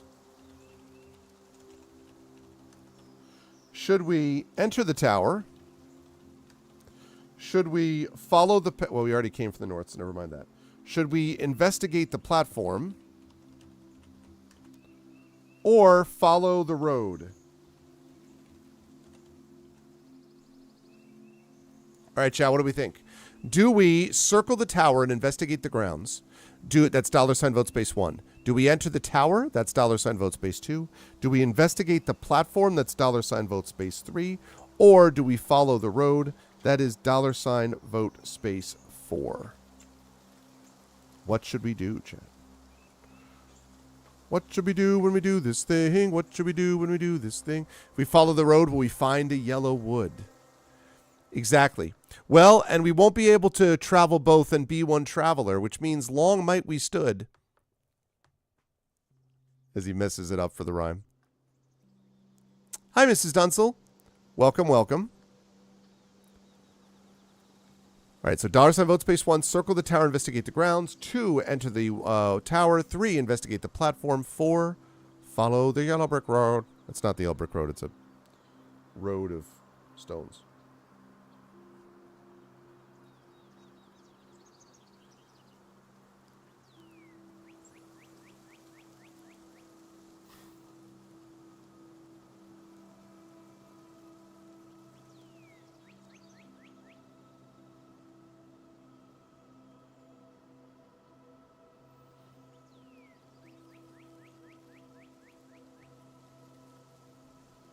My little horse must think it queer to stand without a tower near. Very nice, very nice.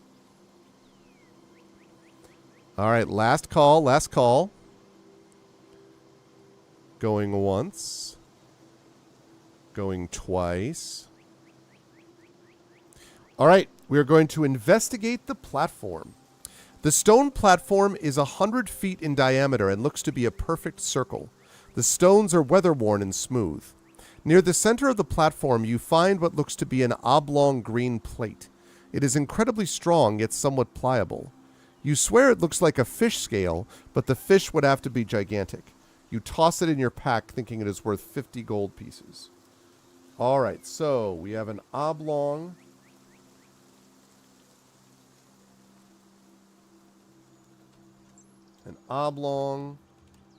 green plate.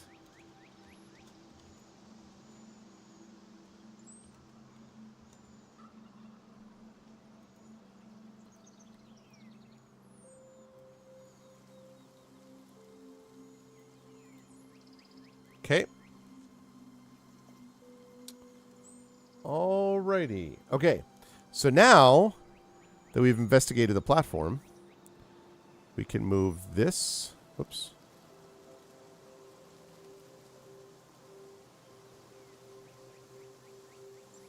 Now I can get rid of that. All right. So now what we have is we can circle the tower and investigate the grounds, enter the tower, or follow the road. What's it going to be, Chad? And the road goes to the east. So $ vote space 1 is circle the tower, investigate the grounds. $ vote space 2 is to enter the tower. And $ vote space 3 is follow the road. Share the load. Follow the road.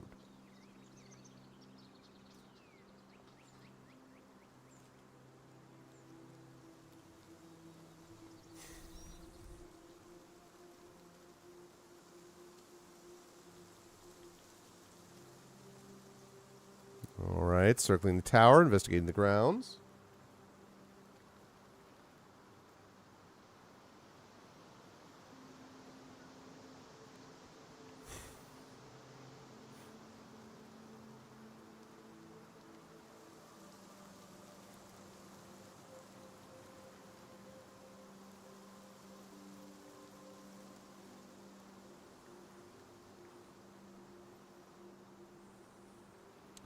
Okay, we're going to last call, last call. Seems like people are interested possibly in circling the tower and investigating the grounds.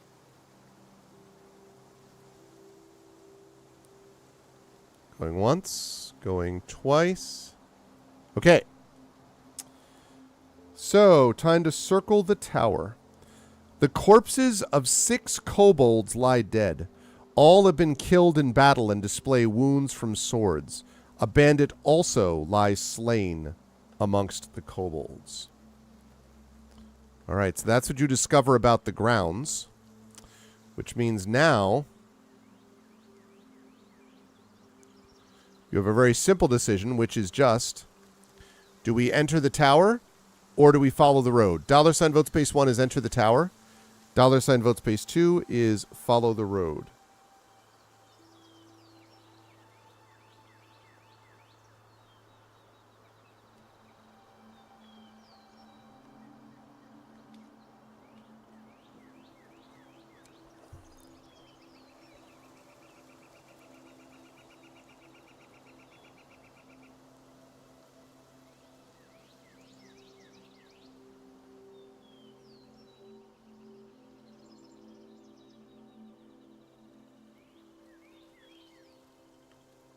Okay, oh, we got a lot of people want to enter this tower. Time to see Matthew McConaughey. The road is not yellow. I was wondering about that, but no. It is not a yellow brick road. All right. Going once. Going twice. Okay. We are entering the tower, definitively. If there was anything of interest within the tower, it has been incinerated. The remains of a staircase lead to the burnt-out roof. The roof must have collapsed and burned. Here and there you can see shards of glass. Someone may have used oil flasks to burn the tower. The embers and ash at your feet are still very hot, and smoke drifts up the tower like a chimney. There is nothing of interest in the tower. But as you exit, you are confronted by several kobolds that look extremely angry. With a screech, the kobolds leap to attack. They must blame you for the carnage. Roll for initiative! Blarg! Time to roll for initiative. So, we're looking at D20 plus 1. Let's get some music going. It's time to battle. We need combat music. Is not it. We need combat music. Let's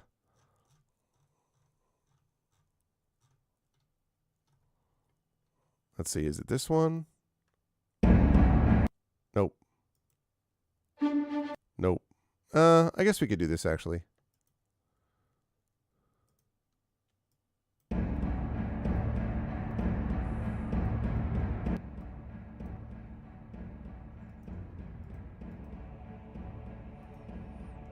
And we have that penalty. Right, we have disadvantage on the first attack. That's right. Here's Amansu. All right, so D20. So Echo, if you could roll, please, D20 plus 1. And I'm going to do the same on my end for the kobolds.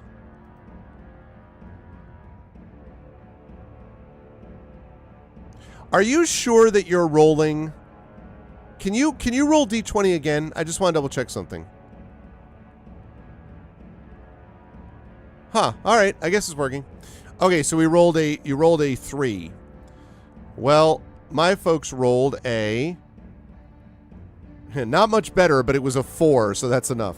All right, so 4 kobolds. 4 kobolds. 4 kobolds. All right.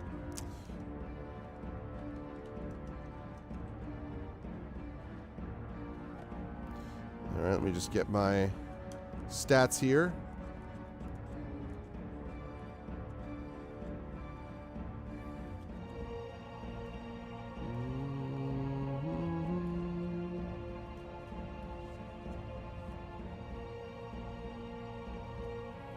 Okay. So.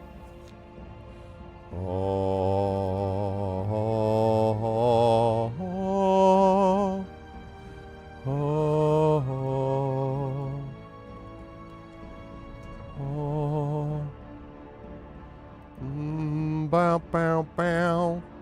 Okay. Let's see. So. We've got that. Okay. 5, 5, 5. Right. Okay. So, they are going to surround you. No, not a roll. This is going to be for their attack first. So they're going to try to rush in on you and attack. All right, we've got, let's see. Ooh. Okay, there's the 22.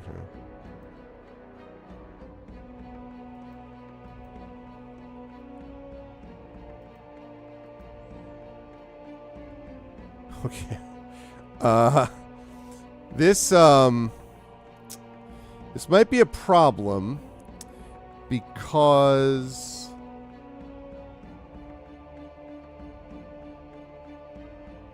this might be a problem because they get advantage on attack rolls. Oh, wait, actually, wait, I take that back because they do have disadvantage because they are fighting in the sunlight. So I take that back. They have sunlight sensitivity. So that means they are going to hit twice, not all 4 times, which is what would have happened. Let's see. You're still a little, yeah, more than a little. All right, between the two of them, you are going to take a grand total of 4. Count them 4. Oh, we have that heart silver, though, which is the 2 hit point buffer. I forgot about that. So, actually, we're going to take not 4. We will take a grand total of 2 because of heart silver. So, we're going to take 2 hit points of damage. So, we are now down to 3. Forgot about that heart silver.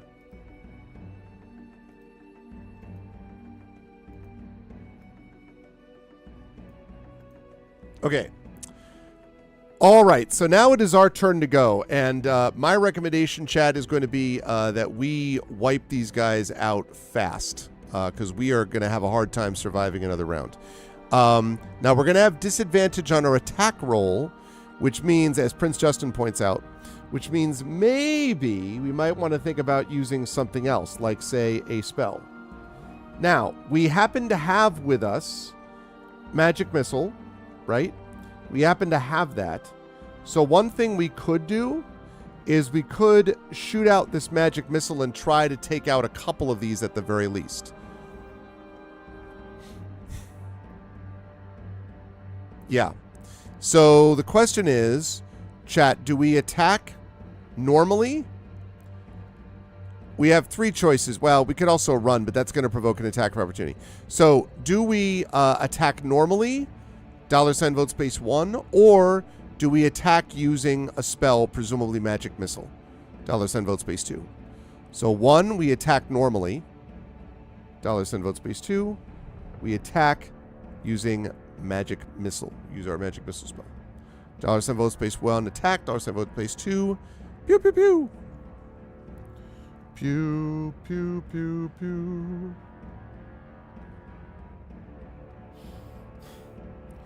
Pew, pew, pew, pew.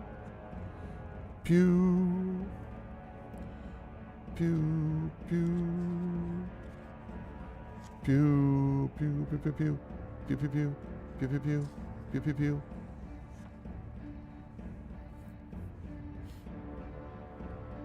Oh, ba, ba, ba, ba.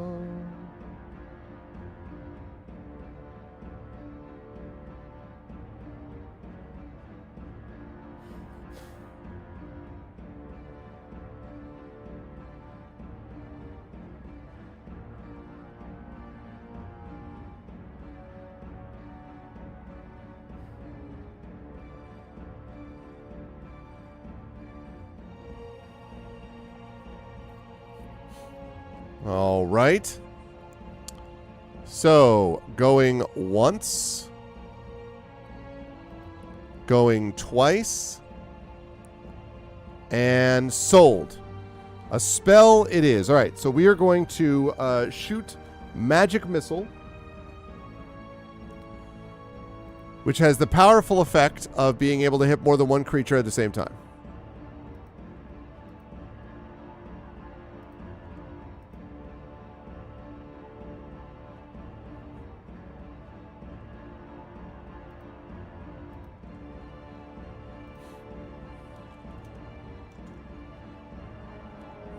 Okay, so let's see as we do this. 3 glowing darts of magical force, which is 1d4 plus 1. I just to save time, I'm going to assume that we do 2 on one and 1 on another, just because I think it's the most efficient way to deal with these things. So with all that said, Echo, can I have you please roll, first of all, 1d4 plus 1. This is one of the magic missiles. Very nice. 5. That kills one of them outright. Now we have a second one. So one of them is dead. We have a second one. Go ahead and do the same thing. Yeah, good stuff, Echo. 3. Okay, and then roll that one last time. 1d4 plus 1 again. Okay, nice.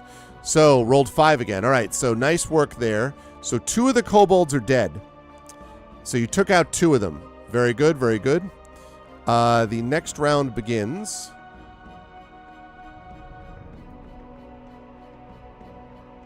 Okay.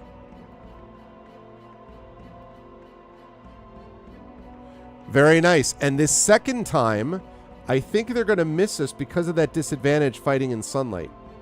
Let me just make sure. Yeah, both of them miss us. One with a, let me see.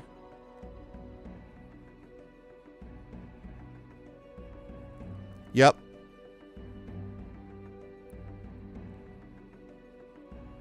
$13 and a 13. Very nice, very nice. Magic missile for when a mage wants to go pew pew. Oh, which reminds me. We have now used...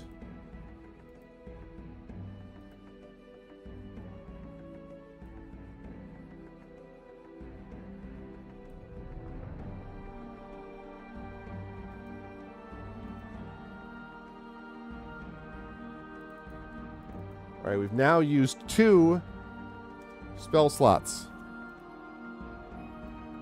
So that means we are out of first level spells. We're going to have to rest before we use any more, which we might want to do a short rest anyway, but... okay, so we've used those. Right, so the kobolds missed, which is nice. Now we need to fire back. So, chat, we could use a cantrip. We could use Firebolt or Ray of Frost or Shocking Grasp because they actually are within melee range of us. We could do that. Or we could attack with our dagger. So let me see. Let me put this up here. Do we...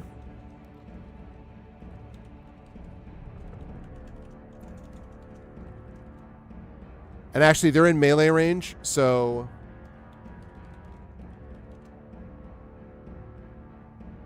Well, you could take a step back, but basically that's not going to work. We have to attack with Shocking Grasp, or because they're both in melee range. Except no substitute, exactly. Okay, $ vote space 1 means we attack with Shocking Grasp. $ vote space 2 means we attack with our dagger. Now, I will say that the dagger does have, powerful against these things if you hit it. However, you can also make a melee spell attack against the target. So if you hit with this thing, it takes 1d8 damage, lightning damage. Or you can try to attack with the dagger. And you do have a magical dagger. which is a dagger that would be 1d4 plus 5 to attack, and does 1d4. Actually, more than that, because it's plus 2 against humanoids. So that would actually be It would actually be d20 plus 6 with the dagger, and it would be 1d4 plus 5 for the damage. So $ vote space 1 is attack with shocking grasp. $ vote space 2 is attack with dagger. We have 2 of these guys left.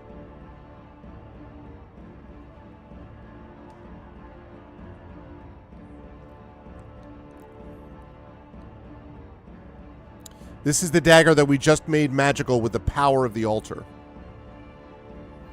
Bum, bum, bum, bum. Bum, bum, bum, bum.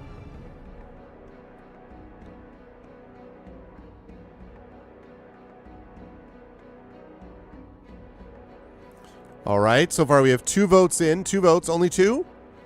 No one else?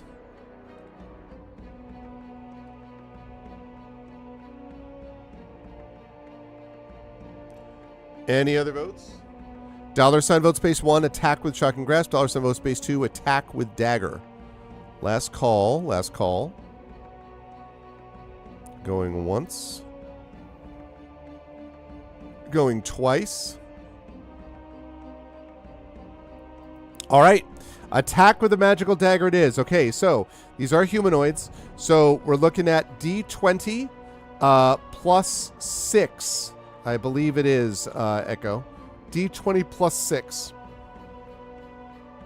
16, that is more than enough to hit these guys. So now the next step. The next step is to roll damage. So that is going to be 1d4 plus 5 damage because of the fact it's against humanoids. So 1d4 plus 5, if you would.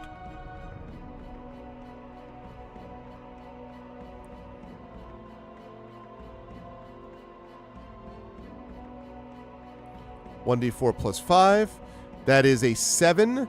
That absolutely wipes that one out, which means you are now facing just the single kobold, who is now, again, attacking at disadvantage. And is going to miss again because of that disadvantage, which means now we get a chance. I'm going to assume that you're going to want to attack again because you attacked the first time. So go ahead and do that 1d20 plus 6 again, Echo. No, it doesn't run away like a coward. It still seems really mad. Super mad. You rolled a 1? A 1? Wow. I haven't seen shooting that bad since St. John's earlier today. Hey-o! Unfortunately, a 7 is not going to get the job done. He fights back, but fortunately, a double critical miss. Wow. All right, Echo, let's try that again. Second verse, same as the first. Double critical miss. I rolled 2 1s. Hey, that's more like it. All right, 17, that hits. So now you roll the 1d4 plus 5 for the damage. And you rolled a 6. That is enough. That one drops. Well, well, well. All right. The creature is dead. Ding dong. The creature is dead. Good work in the end, Echo. All right. So we're sitting now at 3 current hit points, which means we're back to number 20. Now, the question that I have here is,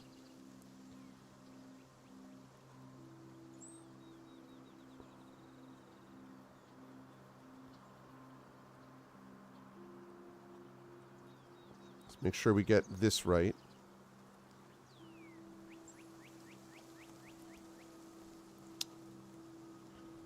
Okay, so chat, now the question is, we have 3 choices, basically, because all the kobolds are dead. So the only options we have left now are to basically follow the road to the east. But before we do that, We also have the option to do a short rest first. Now remember, short rests always have the danger associated with them, or often do, of having a wandering monster stop by. But we also could therefore use it to try to get healed because we're sitting at 3 hit points. So the question is, do we wish to rest or not? $ vote space 1 means we rest. $ vote space 2 means we follow our road to the east. So $ vote space 1 is short rest. $ vote space 2, we head to the east.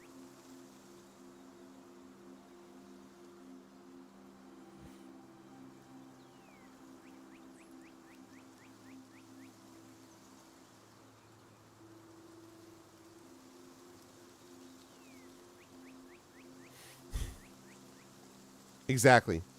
Apparently they don't have anything other than just, they have these very cheap raggedy slings and these very crappy basically short swords. That's it. No gold, no money. No money. More money, more money. So $ vote space 1 means that we are going to take a short rest. $ vote space 2 means that we are going to forge on.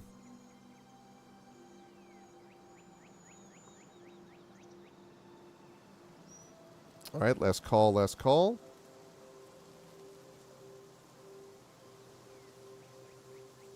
All right. Short rest it is. I do not blame you, chat. I think that makes some sense. All right. So I need to... There is a wandering monster table.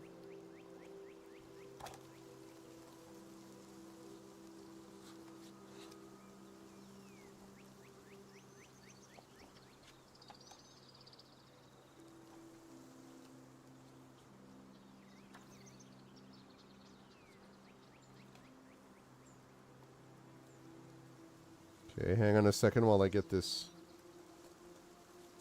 going.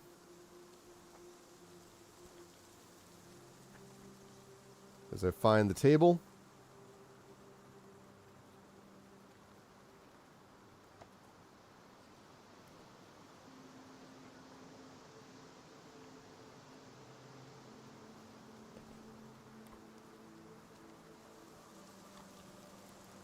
Just looking for an index.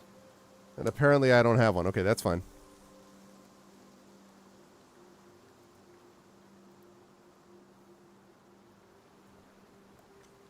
There isn't anything on the map itself, is there?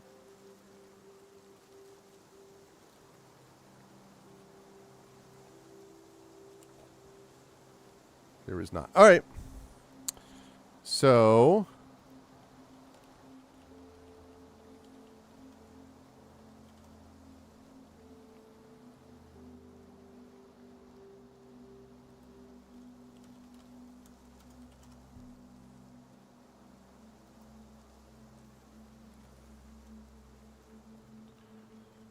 Okay.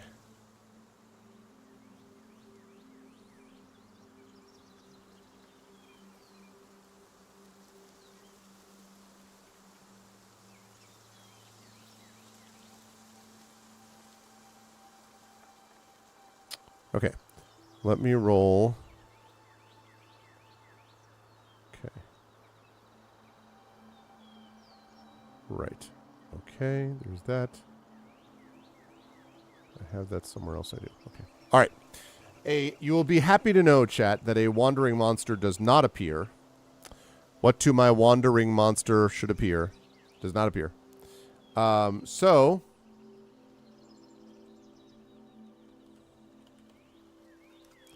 that leaves us to the short rest. So we're going to take a period of downtime that's at least 1 hour long. And during that time, we can spend 1 or more hit dice up to the character's maximum number of hit dice, which is equal to the character's level. So right now, we use, as far as hit dice is concerned, 1d6. We only have 1. So we're going to roll 6. So Echo, I'm going to ask you to roll a 1d6. I think high would be better. It would be great if you could get high. That'd be nice. So please roll a 6-sided die.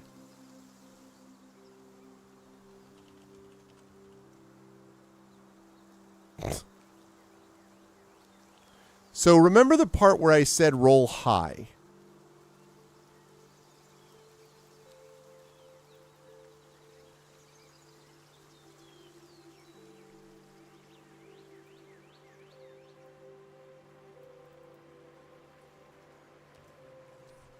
All right. It looks like we're going for... Looks like it's going to be that, chat. Looks like we're going for a big old 4. Sigh. I wonder actually if we have any healing potions or anything. We do not. We just have that heart silver, that 2 hit point buffer thing. Risk is a great part. I should have specified high. I did. I said roll high.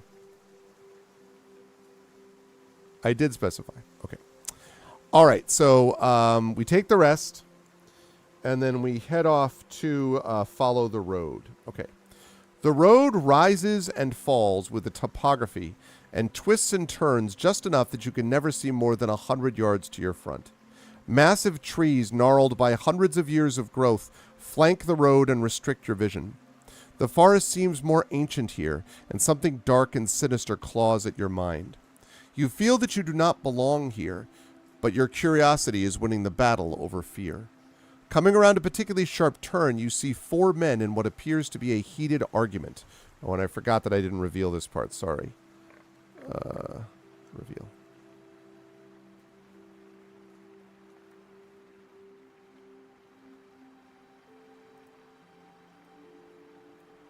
There we go. Involved in what appears to be a heated argument. The men notice your approach and weapons are drawn in a flash. 3 of the men carry short swords and wear black leather armor. The 4th man, clearly from the east, wears colorful red and purple robes. The largest of the bandits slashes at the man, but his strike only cuts his robes. The man runs eastward, while the brigands turn their attention on you, and they charge. The bandits attack with little discipline or order. Clearly, they are more adept at the sneak attack. So what this says is that you automatically win initiative, and we may make an action prior to the 3 bandits' movement. They're also 100 feet away, and it will take them 2 rounds to reach you. They cannot attack until the 3rd round. So that basically means that you can get off an attack, and then you can attack again during the actual course of the round. So, the question is, chat, what do we want to attack with? We can't do it with a dagger yet because they're too far away. So the choices that we have are... We've used up our magic missiles and all that. So what we could do is we could do... Let me see Ray of Frost. Let me see the range on the Ray of Frost.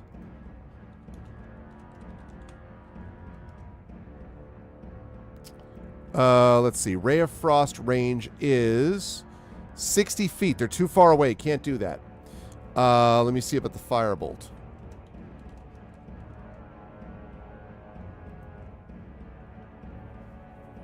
Maybe he just likes Eastern styles. That's right. So we could do the Firebolt. All right. So chat, your choices are, we could use the Firebolt. It's a ranged spell attack against this creature. Or we could use our light crossbow. So either we do Firebolt, which would be 1d20 plus 4 to hit, or we use our light crossbow, which is 1d20 plus 3 to hit. So what do you think, chat? Are we going to go with, as I pull up my thing, $ vote space 1, Firebolt, $ vote space 2, Crossbow Bolt. Firebolt or Crossbow Bolt? $ vote space 1, Firebolt, $ vote space 2, Crossbow Bolt. And there are 3 of these bandits.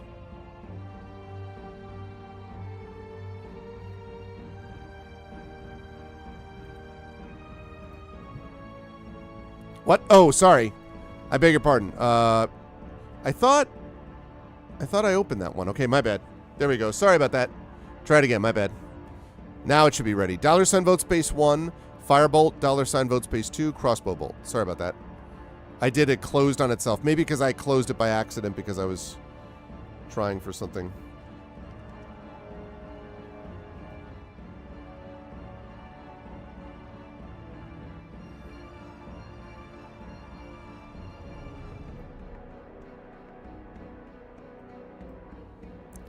$ vote space 1, Firebolt, $ vote space 2, Crossbow Bolt. And the Firebolt, this is a cantrip, be aware, so that you're not going to use it up.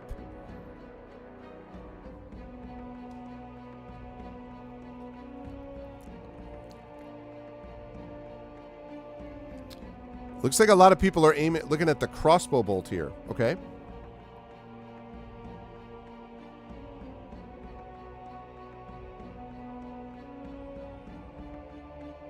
All right, I'm going to last call this. Going once. Going twice. And sold to the people. Okay. All right.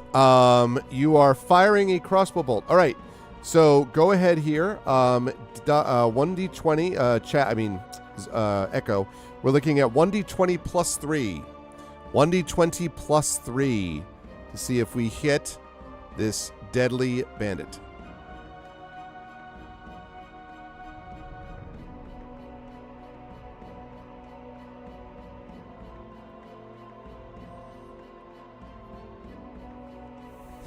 So yes, Echo, roll 1d20 plus 3, please. If you're still there. Oh, there we go. 1d20 plus 3, that you roll an 11. An 11 is not enough, I am sorry to say. Okay, now that was just before they started moving. Now you get the chance to actually attack twice before they hit. So, no, it's fine, it's fine. So, okay, again, let's try. I guess I'm going to assume that chat wants to keep using crossbow bolts unless someone says, no, really, let's do fire bolts. But assuming that's not the case, then I need you to roll again for the first regular round. They can't get there until the third round. The second round, there will be another option, though. So go ahead and fire at the crossbow bolt again there, Echo. 1d20 plus 3.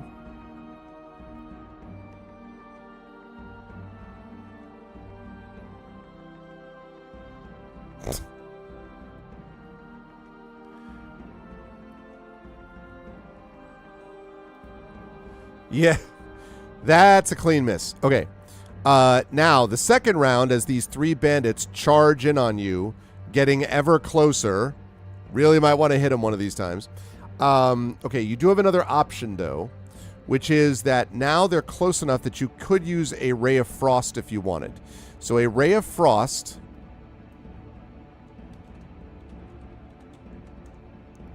So a Ray of Frost is a ranged spell attack.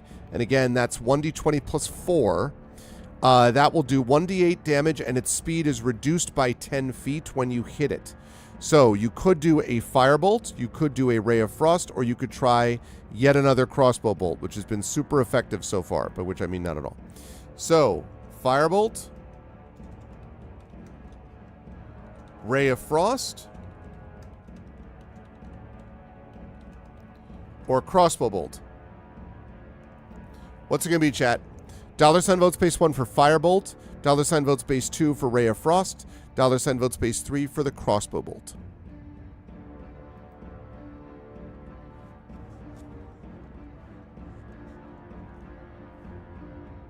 Distance of our foe at this point is, let's see, 30, so 70. They are now within 40 feet. Ray of Frost range is 60, so these guys are now within 40 feet. So $ vote space 1 is firebolt. Again, cantrip, so you're not going to lose it if you use it. And it's plus 4. $ vote space 1, firebolt, that's d20 plus 4. $ vote space 2, Ray of Frost, d20 plus 4. Or $ vote space 3, crossbolt is d20 plus 3. So firebolt and Ray of Frost are plus 4, crossbow bolt is plus 3. And again, these are cantrips, so you don't lose spell slots. I'm not fully understanding why Chad is deciding to use weapons. I'm not totally understanding this. I'm sure there may be a reason that I'm not seeing.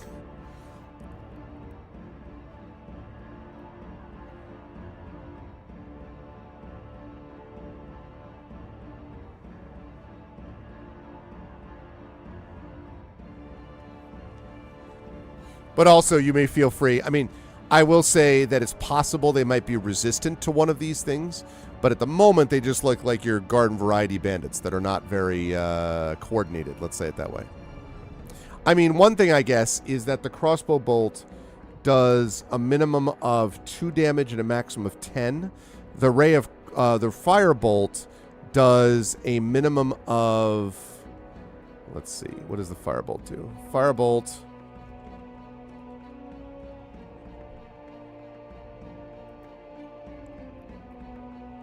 Firebolt does a minimum of 1 damage and a maximum of 10. So basically the crossbow bolt is minimum of 2, maximum of 9. And the Firebolt is a minimum of 1, a maximum of 10. And the Ray of Frost is a minimum of 1, maximum of 8, plus slowed 10%, or 10 feet.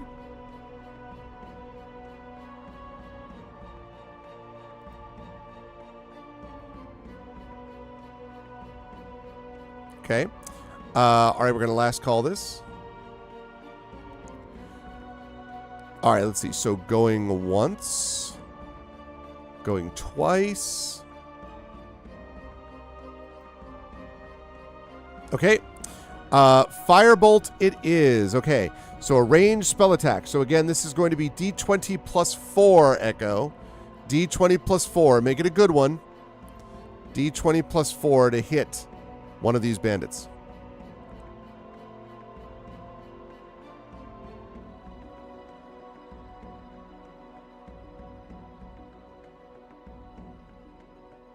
Fire.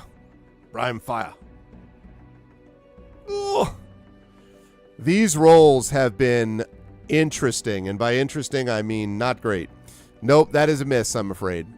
All right, they have now arrived at the scene, so you will have a chance. They'll be able to basically get to you this turn, but you can fire one more before you're dealing what you're dealing with. I would highly recommend that you wipe out one of these bandits this turn, or you're going to be in big trouble. So let's do this thing. $ vote space 1 is Firebolt. $ vote space 2 is Ray of Frost. $ vote space 3 is Crossbow Bolt.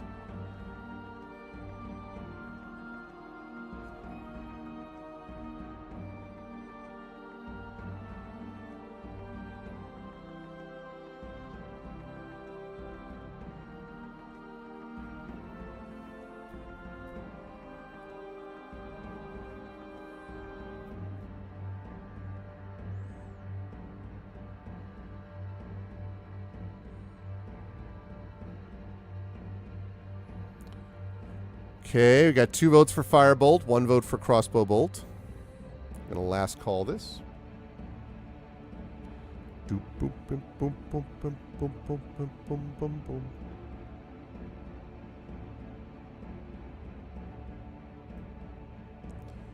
All right. All right, I'm gonna last call this. Going once. Going twice. All right, let's do this. All right. Echo, you need to roll like you've never rolled before. Chat, do we want to inspire? Do we want to do something? Kind of need to hit here. Kind of can't miss.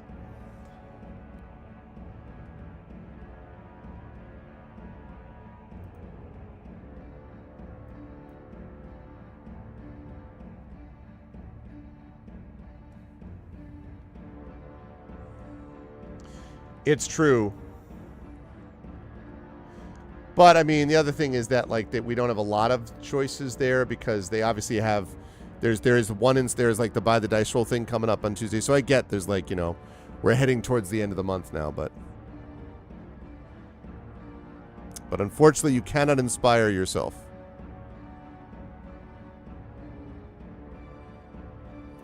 Hey, 22 is a hit. All right. Okay, now you roll 1d10.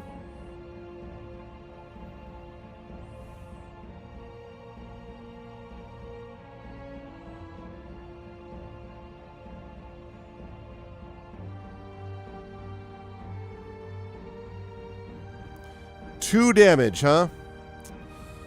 Well, interesting. So 2 damage. They have appeared. They have arrived. Okay. Let's see. So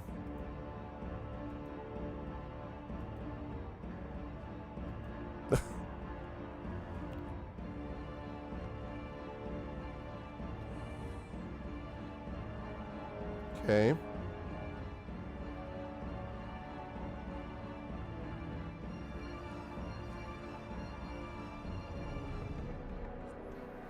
Okay. So they hit once out of those 3 times.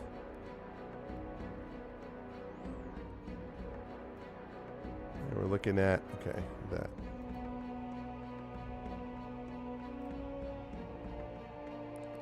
All right. That is looking at a... That is going to do 3 points of damage. We are in huge trouble, chat. Huge, huge trouble.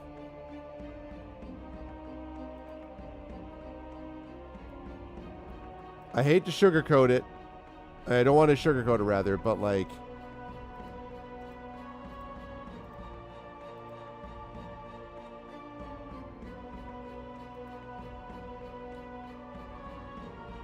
Well, we are in big trouble.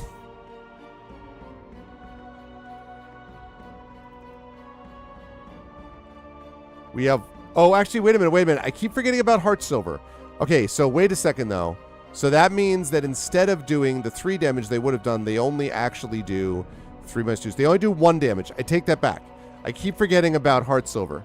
So we do actually have 3 hit points. So that's still not amazing, but it's better than it would be. My bad. I forgot about that. Okay.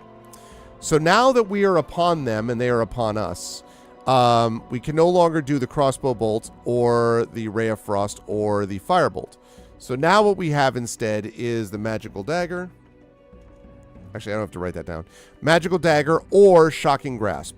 So what's it going to be, chat? $vote space 1 is magical dagger. Again, these are humanoids. So this is going to be D20 plus 6. And the damage inflicted would be 1d4 plus 5. Or we could use shocking grasp. And shocking grasp is lightning that would do that would take 1d8 lightning damage and would not be able to take reactions until the start of its turn. And it would be a melee spell attack, which again is plus 4. So, chat, do we wish to do a... I can pull up my number. Too many windows. All right, $vote space 1. Oh, I think I may have made a mistake there. Sorry, I rolled it again, Echo. I apologize. $vote space 1 is going to be using the dagger. $vote space 2 is shocking grasp. My fault. I accidentally closed that. $vote space 1 is the dagger. $vote space 2 is shocking grasp. No, we're figuring out what we're actually using. And yes, then if you use the dagger, it'll be D20 plus 6. If you use and it will be 1d4 plus 5 damage. If you use shocking grasp, it would be 1d20 plus 4, and it would take 1d8 lightning damage. So in terms of like the more effective attack, it's probably the dagger, assuming that these are not resistant to whatever the dagger does. So $vote space 1 for a dagger attack, chat. $vote space 2 for shocking grasp. Can't do the range stuff because they're on top of you now. So.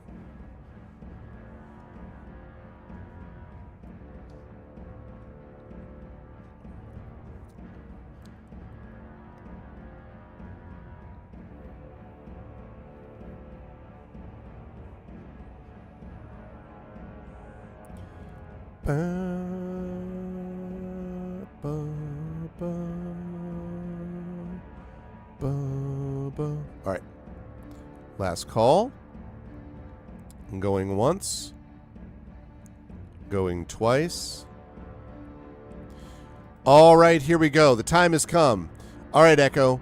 So 1d20 plus 6. Trying to hit the injured bandit. 1d20 plus 6. Oh my God, Echo. What are these rolls?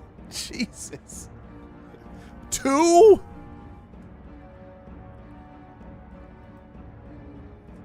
I want to know what negative karma you've been engaged in over the last week.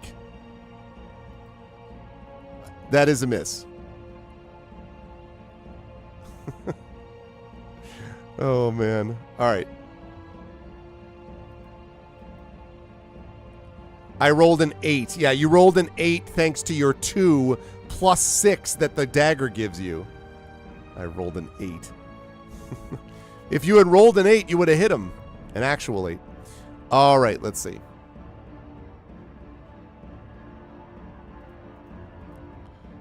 All right, 2 of these are going to hit.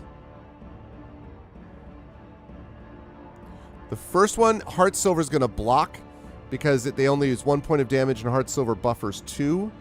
The second one, though, is going to be 3 buffer 1, so that means we're down to 2 on current hit points. Not great. Not great. Saturday night, I blame your wins. Yeah, it could very well be. It could very well be. All right. Next round, we're going to stick with this Echo. So again, 1d20 plus 6. 6. 1d20 plus 6.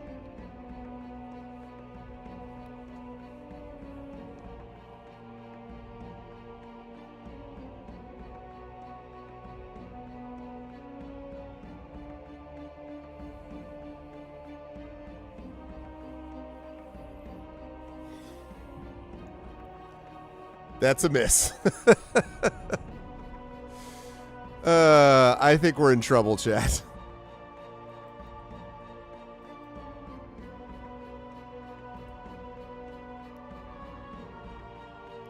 I be the baddies, you be the adventure. How about we switch it up? Yeah, by the time we do that, you'll start like freaking critical hitting every time. All right, well, the good news is only one of them hit. The bad news is we're very low on hit points already. All right, well, so that was 3, buffer 2, meaning that we have 1 hit point left.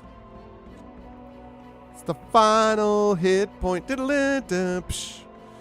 right, here we go again. You have got to kill at least one of them here, Echo, or we're going to be in big trouble. 11. Echo, what in the name of God? I want to see these rolls. Wait a minute. I want to see these rolls. All right, an 11. So you rolled an 8. Rolled a 1. Rolled a 9. So rolled a 5. Just on the dice roll. On the dice roll. 8. 1. 5. 18. That was a good one.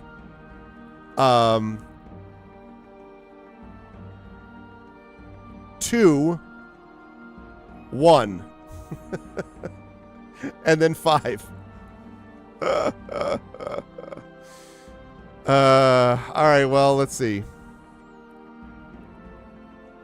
All right, again, only one of them hit, but they've got to get, if they roll a 2, actually, well, we do have Relentless Endurance, so I guess there is one chance. All right, so 3 minus 2 is 1. That means that drops us to 0. However, because of Relentless Endurance, we do instead drop to 1 single hit point. Because we do have Relentless Endurance. So that means we got one more shot. It's the final countdown. All right. 1d20 plus 6. Mother of Mercy is right. So the Mother of Mercy. Woo, let's go.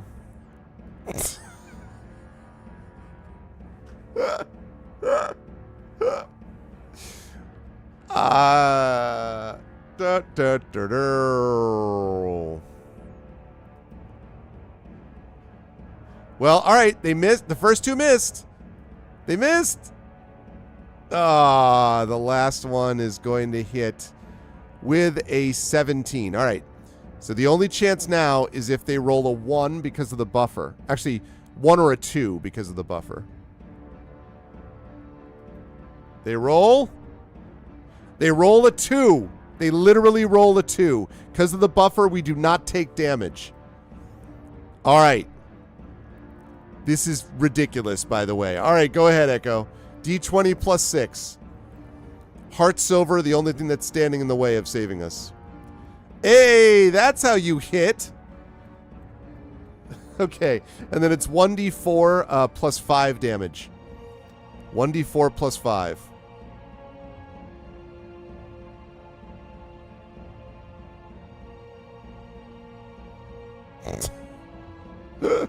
The good news, though, is that the bandit was already injured, so that one actually does kill him.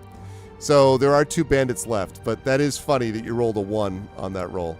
All right, there are 2 of them left. All right, let's see. So 1 critically misses. That's good. The other one does not critically miss, but rolls a 2. Rolls a 2. Still clinging to life barely. All right, 1d20 plus 6 on one of the 2 that remain.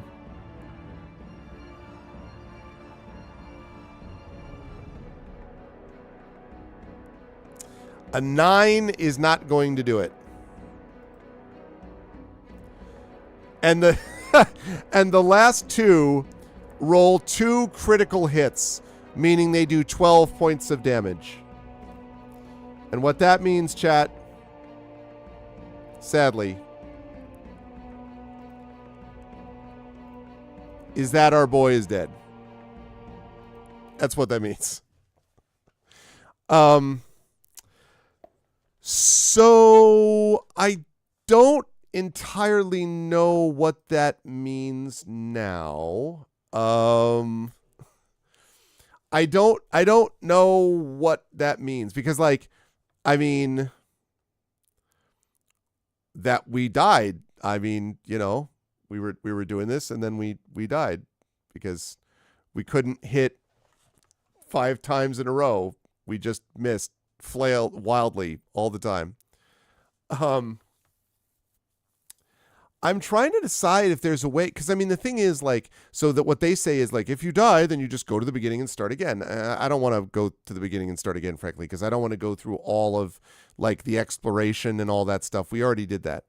But I'm wondering what we can do instead as, like, as some kind of punishment. What about this? What if we took away, what if we are able to redo the fight? Like, we start before the fight, but we take away one of our magical items. Either we take away the heart silver, which is that 2 hit point buffer. I don't know. That's pretty good, though. Or we take away, but I mean, maybe. Or we take away we take away, okay, let's do it this way. Let's go back to the fog on the lake. Well, I mean, but wouldn't we be going this way? Isn't that where we would be going? Or are you saying we wouldn't be going that way?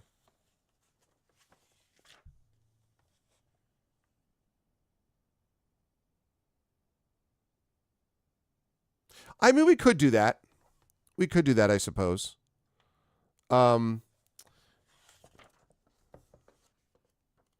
Submerge the first time instead of taking the acid hit. I see. So bring it back to so submerge the first time instead of taking the acid hit. So basically make the save point, basically make that. All right, well, this is what I'll say. Here, I'll give us a choice, okay? Either we go back to the fog on the lake and we submerge before the acid hit, which means we go to number 18. Then, so it's like we didn't do 18 or 20. We go to 18. Presumably, we would not go down to the tower. We may or may not go to the bandits, whatever. So we could do that. Or we could do the bandit fight again, except this time we would, as punishment, we would remove something. I guess I would say we would remove either one of our rubies. It seems like a reasonable thing to do. One of our rubies. Yeah, we could do, let's just do it that way. So either we remove one of our rubies, right? Or we go back to the fog on the lake. On number 17, we duck under and then come up and we're back at number 18. So we'd basically start at 18. So we could either do the bandit fight again at 21, having lost a ruby, or we start at 18. What do we think?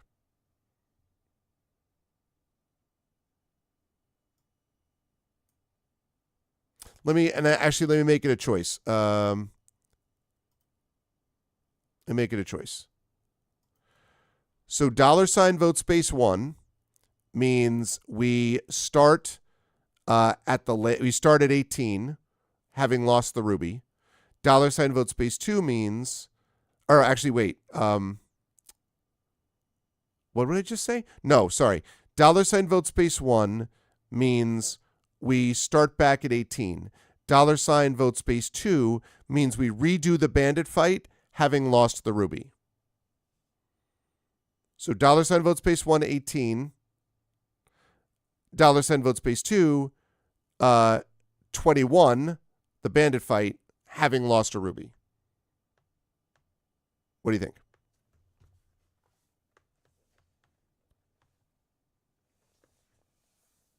And I hope you have, metaphorically speaking, put these dice in dice jail, Echo, because they sorely deserve it.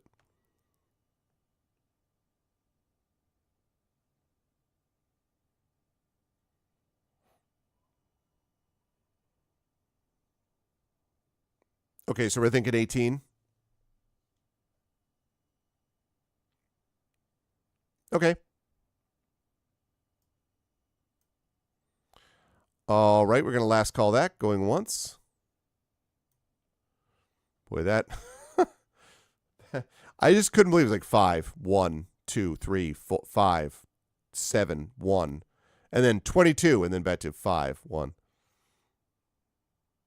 Going once. Going twice. Okay. All right, so we're going back to 18. We'll need to be aware that we had a death count in there. So we're going back to number 18. Okay. Now the question is, chat, do we wish to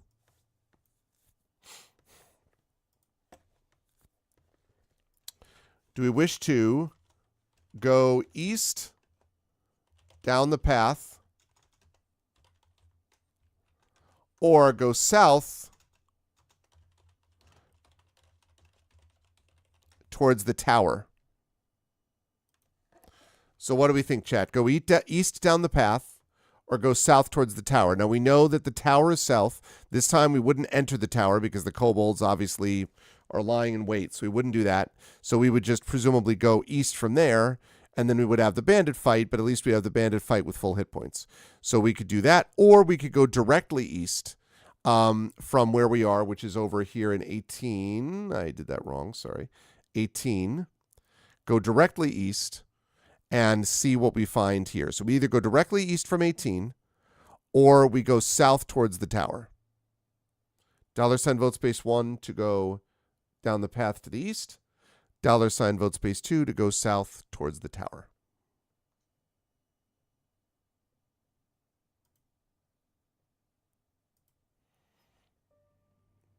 And let's get some forest music going on.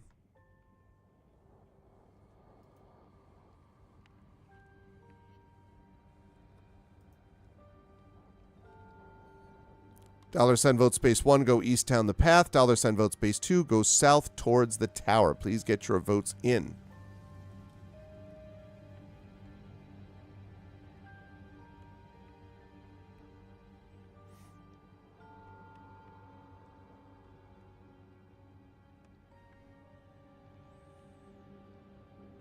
And I suppose the other good news about this is that we will start that, if we do decide to do this, then it means we will start that bandit fight with 1 use of magic missile remaining. So we'll be able to use that, and we know that's not going to miss.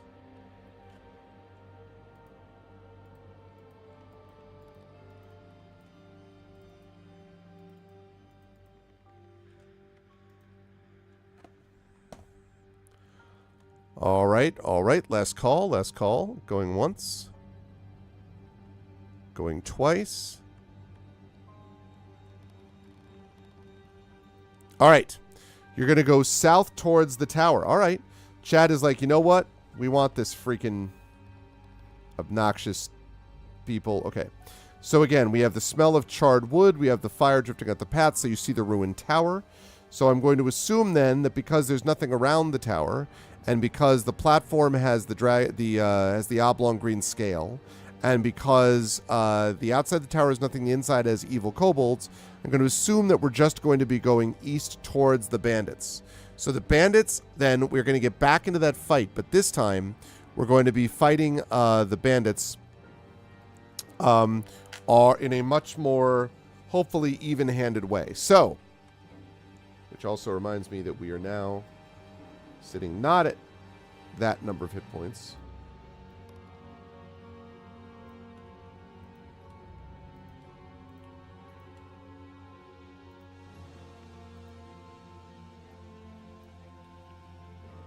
Okay, we are sitting at 7 hit points. We can only hope. Okay, so do we cast... They're too far away for Ray of Frost. So do we cast Firebolt?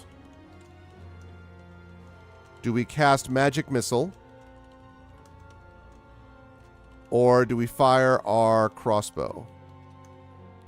Now remember, this is before they even start to move. We get 3 attacks on these 3 for free. So Firebolt, Magic Missile, and then fire crossbow are your options. Firebolt, remember, is a ranged spell attack, d20 plus 4, and it does 1d10 of fire damage. Magic Missile is an automatic hit, and that is going to do 1d4 plus 1 for each of the 3 missiles. So it's just a matter of how much damage they do. And then the crossbow bolt obviously is 1d20 plus 3 and does 1d8 plus 1 if they hit.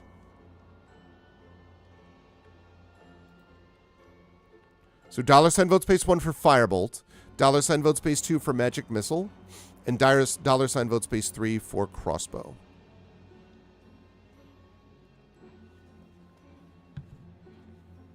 Pew, pew, pew, pew. I'm sensing some pew-pew in our future chat. Not that kind of pew-pew, the other kind of pew-pew.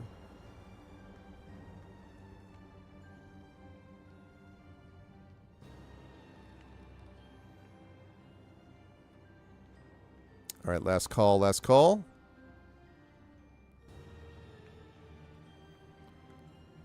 And going once, going twice. Yeah, I'll have to think about that. I might, maybe, I mean, we do that sometimes with the game books, but not necessarily with something like this. I'll think about that, Echo. All right, right. Okay, we are going to cast Magic Missile. So, 3 of those missiles. So, we're going to go 1d4 plus 1, Echo. So, 1d4 plus 1. Please do not roll a 1.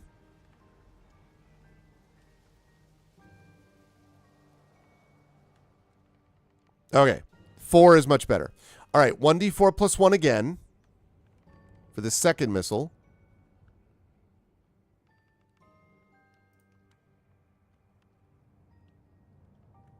A 2, okay, so 6 damage. And 1d4 plus 1 again for the last missile. 5. All right, that's actually enough to drop one of the bandits. So now there's only, because that guy had a total of 11 hit points. So there's 2 left as they charge. Now round 1 as they charge, we're out of Magic Missile. So this first round, they are out of range of Ray of Frost as well. So it's only Fire Crossbow or Cast Firebolt. So again, Cast Firebolt is 1d20 plus 4, and the damage would be 1d10. Crossbow is 1d20 plus 3, and the damage is 1d8 plus 1. Okay? So $sign vote space 1 to cast Firebolt, $sign vote space 2 to fire Crossbow.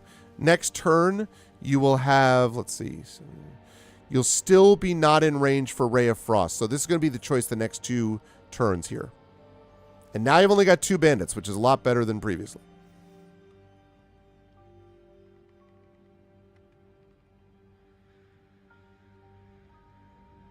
Okay, last call, last call. Going once. Going twice. All right, Firebolt it is. Okay, so Firebolt, 1d20 plus 4, please, Echo.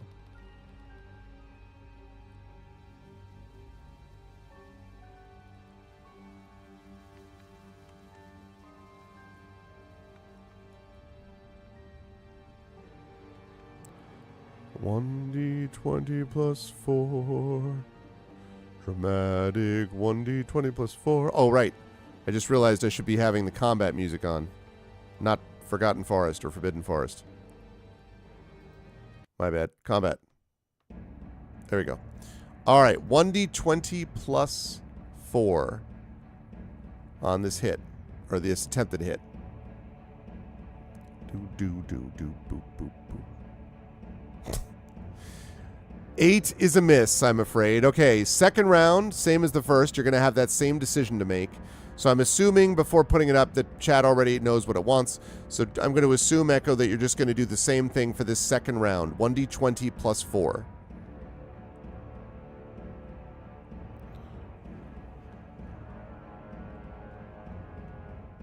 And then the third round, when they've actually arrived, you'll be able to use, also possibly choose Ray of Frost.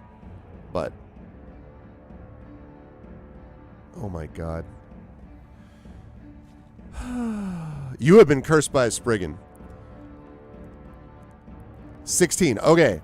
So that last one does finally hit. All right, which is the last round that we're going to get on them. So go ahead and roll 1d10.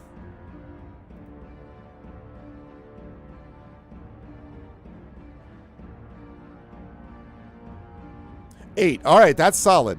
That's solid. That doesn't kill them, but that hurts them a lot. That does hurt them a lot. Okay. So now that they're close by, they will be able to attack, after which we will then have a decision to make about the dagger. So 2 of them are going to attack.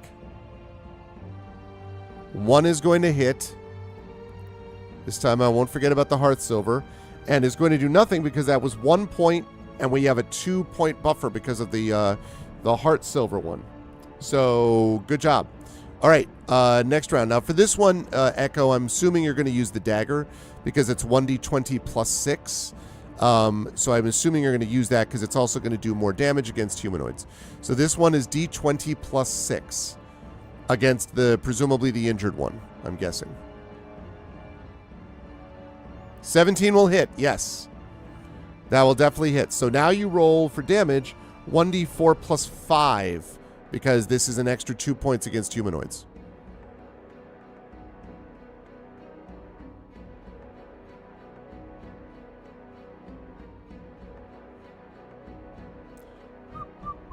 Uh, 1d4 plus 5. No, 1d4 because this is the damage. 1d4 plus 5. Nice. So that is 8. That, in addition to the 8 damage you already did, that's going to kill that guy. So there's only 1 bandit left. All right, now he's going to attack us. And that is a terrible miss. That's an 8. All right. Okay, dagger time, Echo. D20 plus 6. We got it down to 1 guy. 1 dude. 1d20 plus 6.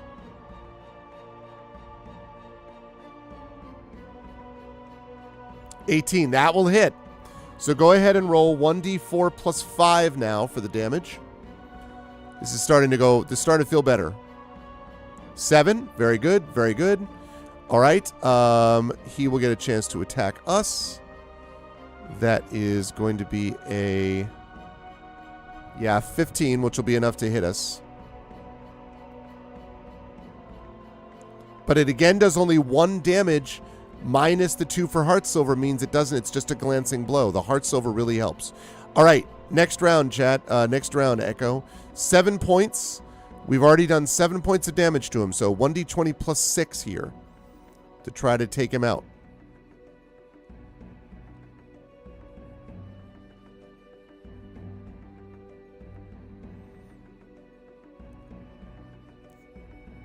That is a 7. That is not going to do it.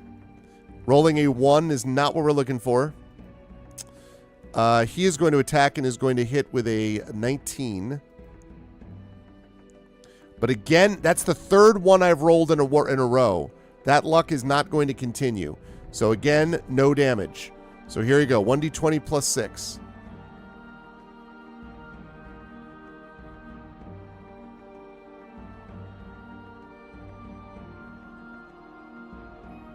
$19 will hit. Yes. And you've already done, what, 7 damage to him, I believe?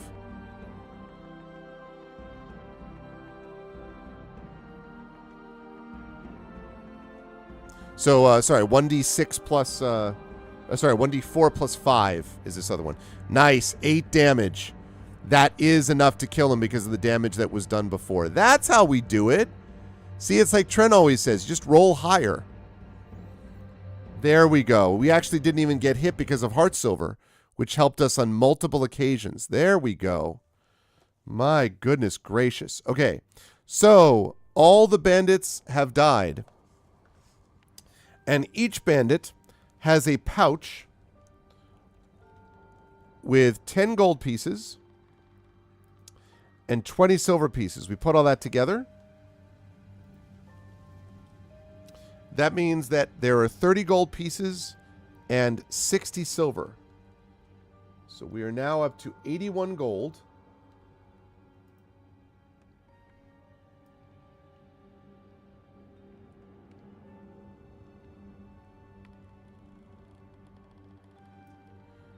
All right, 81 gold.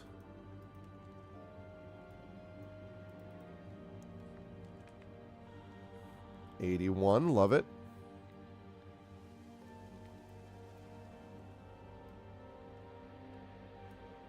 Okay, and we have now 130 silver. Now, we haven't had to worry about this yet, but if we start getting a bunch of coins that start getting too many, I'm going to start talking a little bit about encumbrance. I don't like doing a lot of that. I'm not a big encumbrance person. I like talking in sort of reasonable, rational terms. But for a single adventurer, there are scenarios where you could be carrying too much. So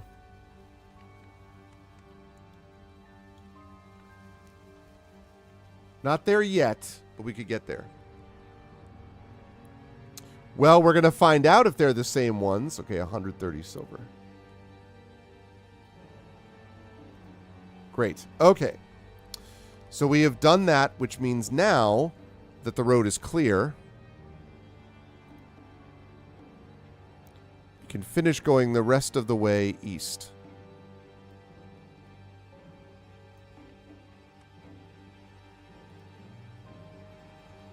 Open up a little bit there. Okay. So the road makes another turn, but this time it levels out and straightens. About 150 feet ahead, the road approaches a platform nearly identical to the one at the start. That's the platform that had the oblong green plate on it. At the center of the circular platform is a bowl-shaped fountain that is easily 20 feet in diameter. A statue of a dragon is in the center of the fountain, and it faces the sky. A steady stream of green smoke, not unlike the green fog, yeah, it's pretty cool, isn't it, erupts from its open maw. The statue faces away from you and slightly upward. Not very far up the road, the green smoke forms a low cloud just over the tops of the trees that blocks the sky as far as you can see. It is like a blanket covering everything to the east. The fountain and statue were made of green stone, most likely granite or marble. Standing next to the fountain is a man of the east. This is the one who ran away from the bandits. He seems preoccupied with something in the bowl of the fountain. With an uncanny deliberateness, he turns to face you. "It's time for us to work together," says the man. All right, so do we talk to the man, chat? Or do we attack the man? $ vote space 1 means we talk to the man. $ vote space 2 means we attack the man.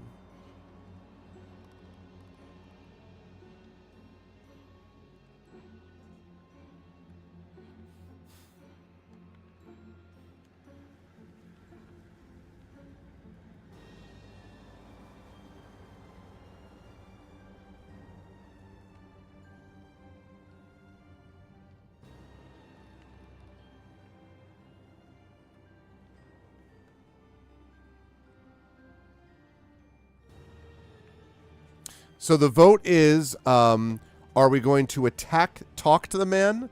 That's $ vote space 1. Or are we going to attack the man? $ vote space 2. Oh my god, Arcanus bot with the, yeah, little late. $ sadly. $ vote space 1, talk to the man. $ vote space 2, attack the man.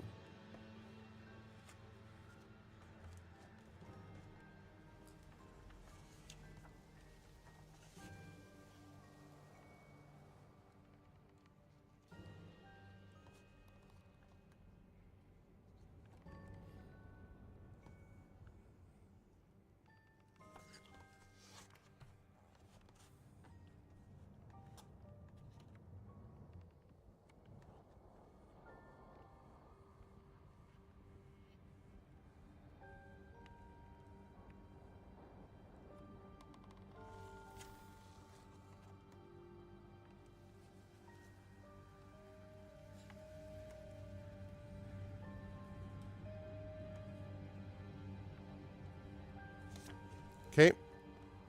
Too late and far too early. Yeah, in a way. That's right. Actually. Okay, so last call. Going once.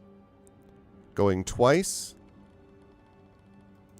All right, you're going to talk to the man. Alrighty. You seem like a reasonable man, begins the man with a bow. My name is Har Assad, and I am from the land called Mal Yishan. Your mind races to digest the name Mal Yishan. You've heard that name, but only in dark stories. It is an arcane city of black magic and sinister men. It lies on one of the Shattered Islands.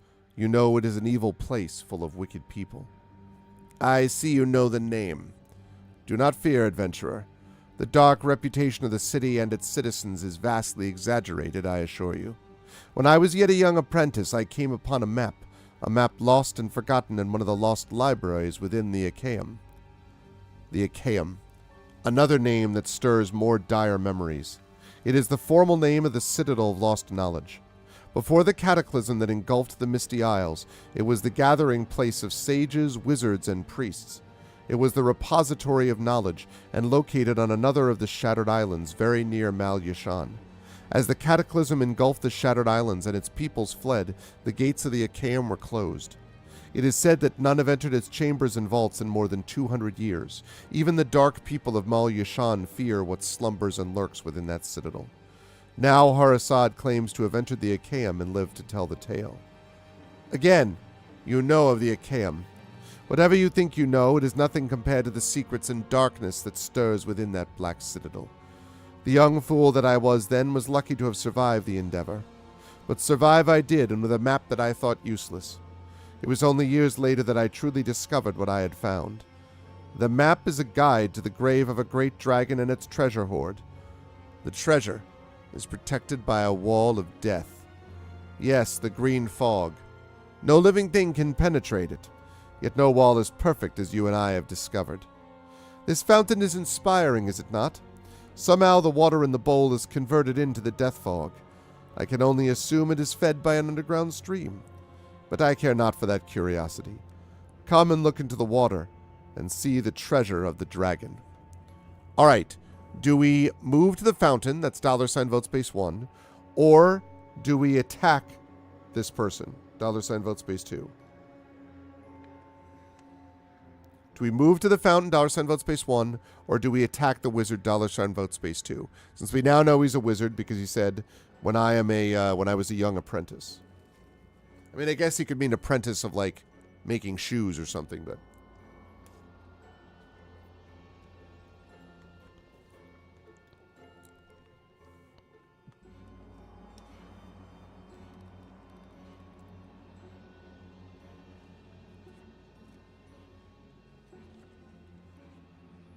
$ vote space 1 is moved to the fountain. $ vote space 2 is attack the wizard.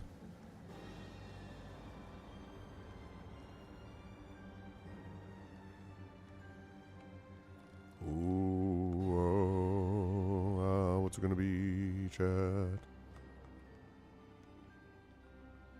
That's what I'm talking about.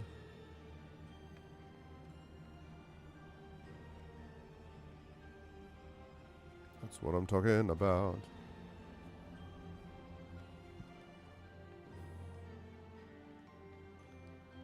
All right, last call, last call. Going once.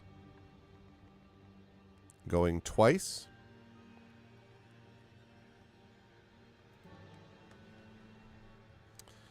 And... All right. You're going to move to the fountain. Moving to the fountain, you look into the water within the bowl. The water is clear. Just a foot under the surface, hundreds of green gems, most likely emeralds, shimmer brightly. The emeralds are in many sizes and shapes. "There is the treasure of the dragon statue," exclaims Har-Assad. "It is ours for the taking. There are more gems here than you or I could carry or hope to use in 1,000 lifetimes. I propose we simply take what we please and be on our way. I am a fair man, and I have waited long to find this treasure. My treacherous comrades have betrayed me out of greed and avarice. They have attacked you without regard, and for that I must share some responsibility. Therefore, you may select first. Take what you will, and be on your way with my best wishes for a long and healthy life." So, do we reach in and take the largest we can find? You don't trust this? Decline the offer and let Har-Assad select first, or attack Har-Assad. What's it going to be, chat? $ vote space 1, reach in, take the largest emeralds we can find. $ vote space 2, decline the offer and let Har-Assad select first. $ vote space 3, attack Har-Assad.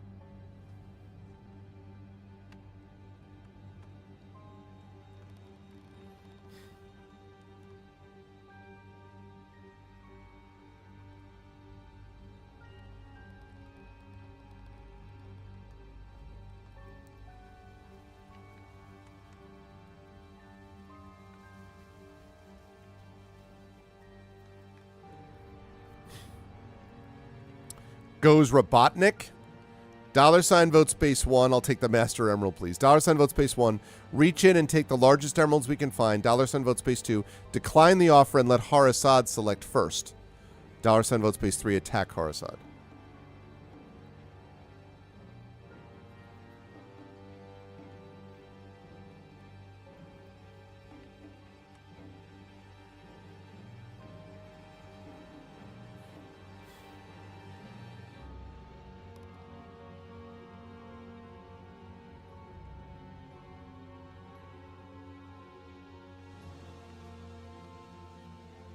All right, we're going to last call this.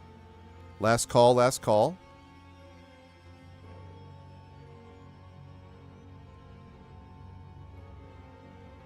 Okay.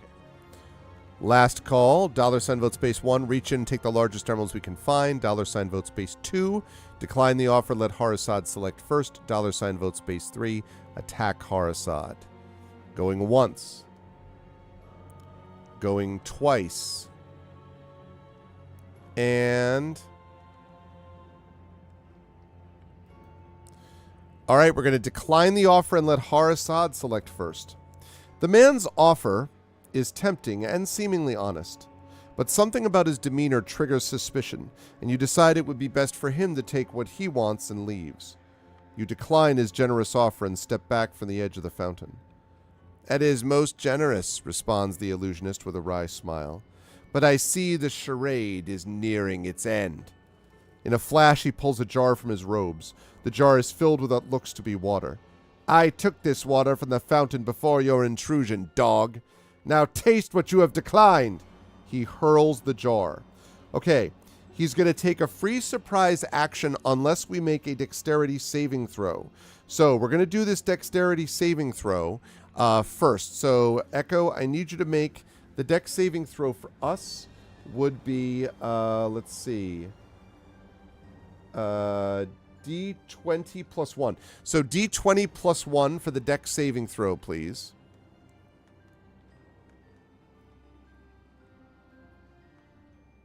.13's good, but not good enough. So that means he gets to make the attack. The good news is the attack may not, depending on what happens, we'll see how this goes.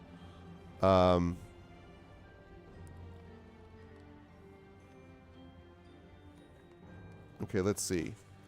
Let me find his stats.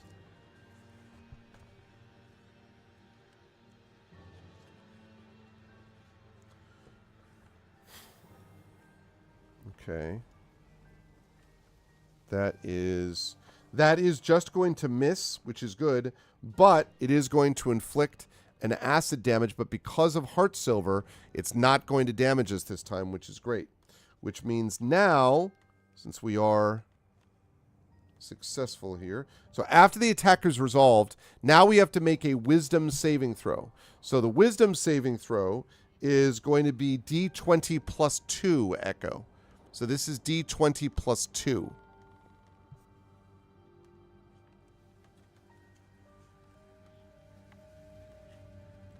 Oh, jeez. Sigh. All right, well, that is not going to work. All right. So, we failed the save, which means we launch our attack on the illusionist.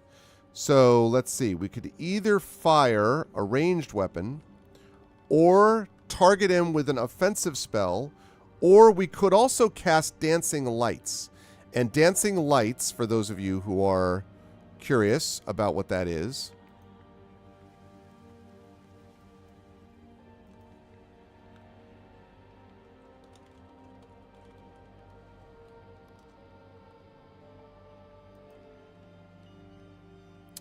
Dancing Lights is something which, well, actually, Dancing Lights wouldn't do anything now that I think of it.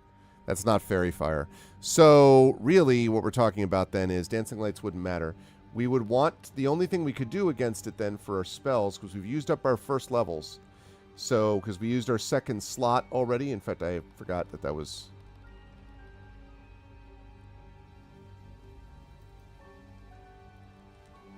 Okay, I forgot about that. So that means we have Firebolt, Ray of Frost, and Shocking Grasp, but he's not right next to us, so we're going to be doing either one of those. So we could cast Firebolt, we could cast Ray of Frost, or we could use the Crossbow Bolt. We could fire a Crossbow Bolt, because we're not right next to him yet. So, should we? Firebolt, Ray of Frost, or Crossbow? What do you think, chat? $ vote space 1 is Firebolt. $ vote space 2 is Ray of Frost. $ vote space 3 is Crossbow.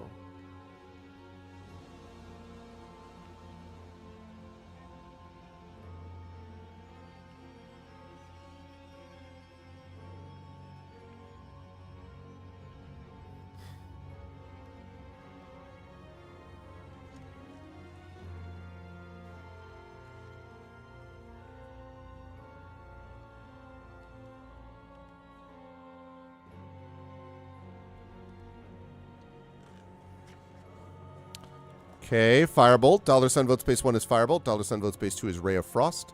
$ vote space 3 is Crossbow.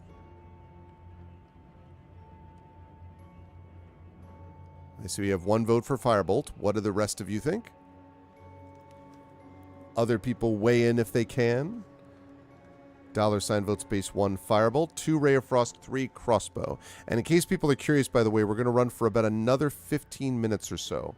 And then we will wrap up for the evening, having played, at that point, about 3.5 hours. About, 3 hours and 15 minutes, roughly. Pretty good. All right, $ vote space 1, Ray of Firebolt, 2 Ray of Frost, 3 Crossbow, last call.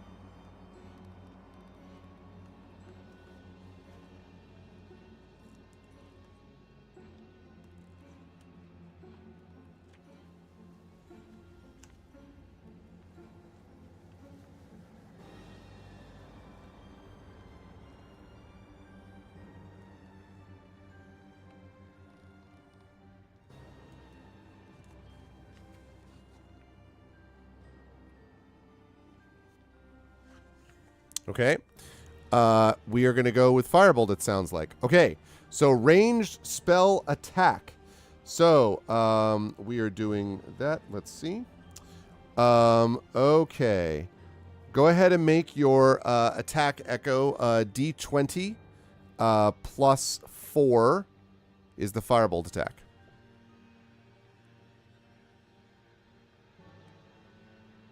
Eight. Okay. These rolls, Echo. You will need to purge after this is over. However, in this case, this attack, even this limited attack, does actually hit.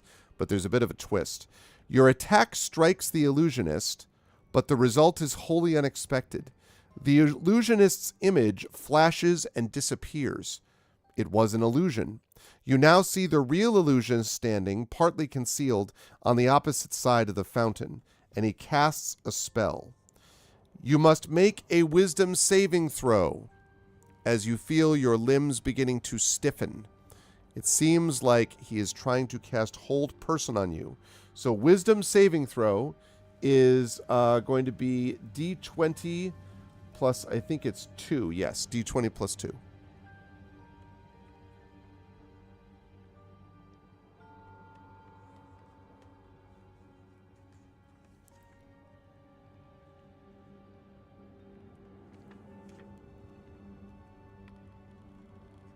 D20 plus 2, if you would.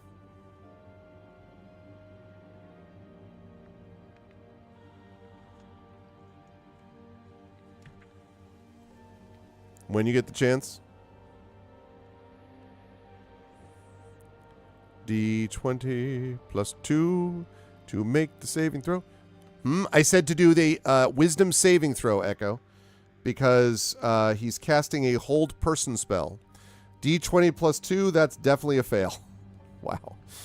All right. Har-Assad gestures and shouts an incantation. Suddenly your arms and legs become stiff. Every muscle in your body is frozen and you cannot move. With a clear sigh of relief, the illusionist relaxes. You have fallen to my obvious superiority, but I shall deal with you soon enough. The illusionist turns his attention back to the fountain. He draws forth a scroll and casts a spell, and you see a barely visible figure form at the edge of the fountain. The figure reaches into the water and pulls forth a small emerald. The amorphous, I know, right? The amorphous form shakes off the excess acid, and the illusionist pours a small amount of water from his skin over the gem. The illusionist takes the gem and holds it up to the sky to examine its facets. What you see next is horrifying. Har-Assad is oblivious to the movement. The green dragon statue stops emitting the fog. With a surprising suppleness, it turns to face the illusionist. Har-Assad suddenly becomes aware of the movement, and he looks up just in time to see the dragon open its mouth and emit an intense cloud of the green vapor. In an instant, the illusionist is consumed by the deadly cloud, and he disintegrates to the bone while screaming in agony. His skeleton falls to the ground as his final scream echoes through the wood. The dragon returns to its previous stance, and the fog resumes. Moments later, you feel the sensation of life enter your muscles. Also, the translucent figure fades and vanishes. You are free. Nope, neither was he, obviously. So now we have a couple of choices. We can examine the fountain. We can examine the remains of the illusionist.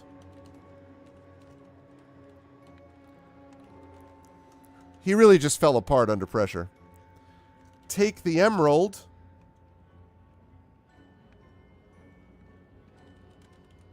That fell near the remains.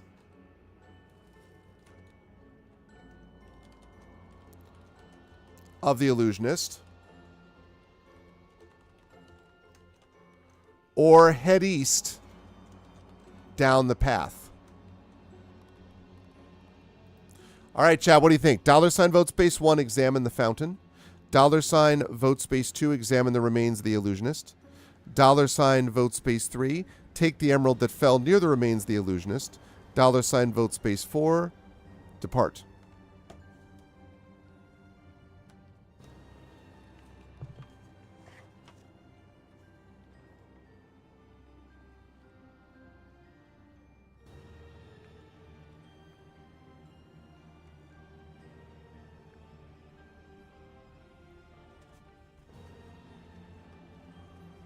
All right, we have 1 vote for examine the fountain, 2 votes for examine the remains of the illusionist.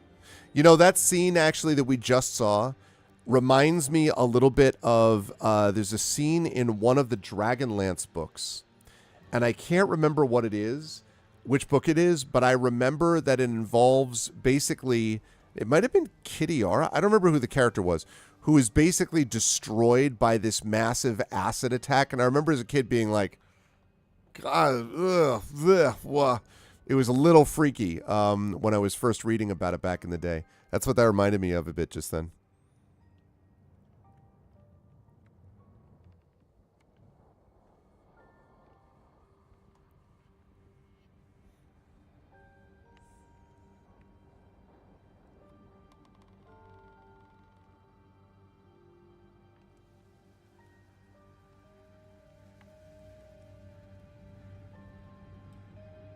All right, going once. Going twice. Okay. We are going to examine the remains of the illusionist. All right. Looking down upon the remains of the illusionist, you can see very little has survived the deadly fog. The bones are white, but a tinge of green laces through the pile. Nothing looks to have survived with the exception of a small pile of coins from a disintegrated pouch, a silver ring which dangles from a skeletal finger, and a curved dagger. There are 23 platinum pieces. Whoops. That's what I meant to do. All right. There are 23 platinum pieces. So let me pull up that.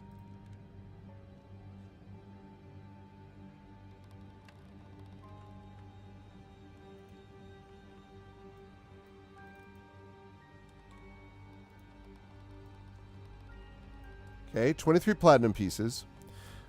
18 gold pieces, which means we're up to 99. 99? And the ring is a ring of spell storing, which is currently empty. And the weapon is a +1 dagger. Now, it's not as cool as our awesome +1 dagger, but it does give us another dagger. So.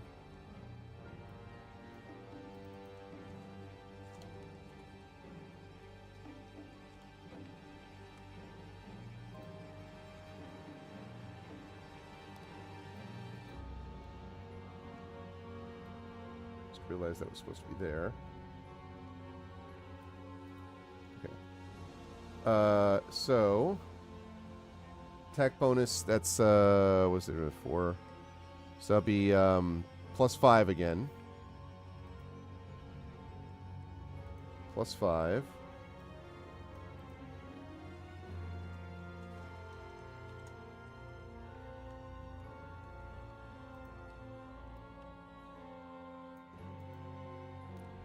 And 1d4 plus...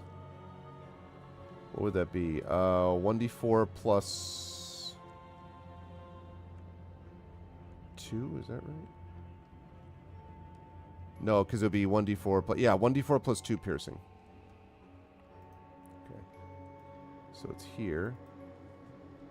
1d4 plus 2 piercing. There we go. Okay. Lovely. Right. 1d4 plus 2 piercing. And then we have a ring of spell storing.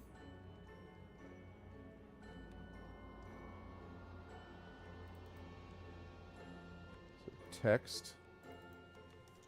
Ring of spell storing. Which, if we could do that.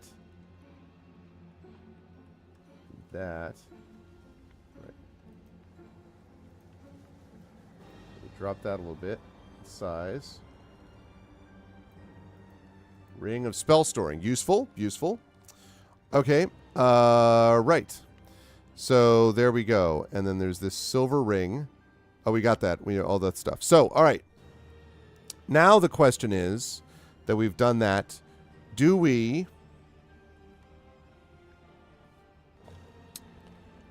All right. Do we take an emerald...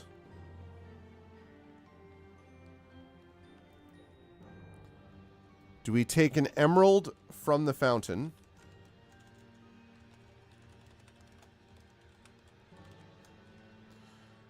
Do we take the emerald that fell near the remains of the wizard? Or do we head east? What's it going to be, chat? Just don't touch that emerald. Well, yeah, which one? Do we take an emerald from the fountain? That's $ vote space 1. Do we take the emerald that fell near the remains of the wizard, the illusionist? That's $ vote space 2. Or do we head east? That is $ vote space 3.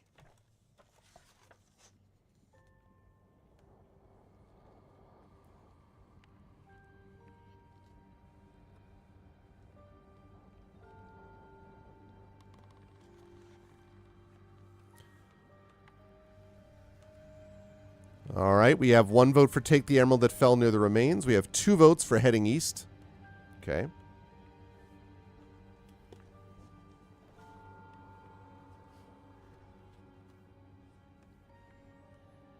Green Dragon's a very protective emerald, and we have... That particular one seems to be, and we have plenty of loot.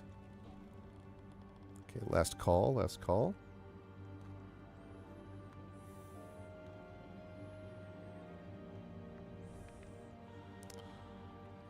All right, going once. Going twice. All right. Heading east it is, leaving behind the 7,000 gold emerald. No, I'm just kidding. All right, proceed east. That is going to bring us to...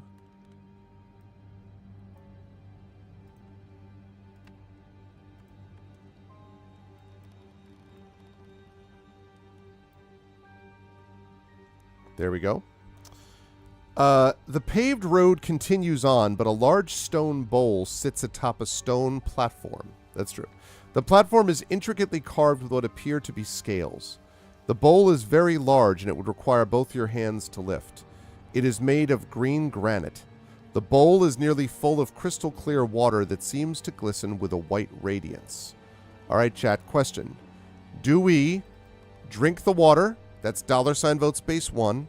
Yep, I know, we're just about done. Or continue down the road, that is $ vote space 2. Do we drink the water, $ vote space 1, or continue down the road, that is $ vote space 2?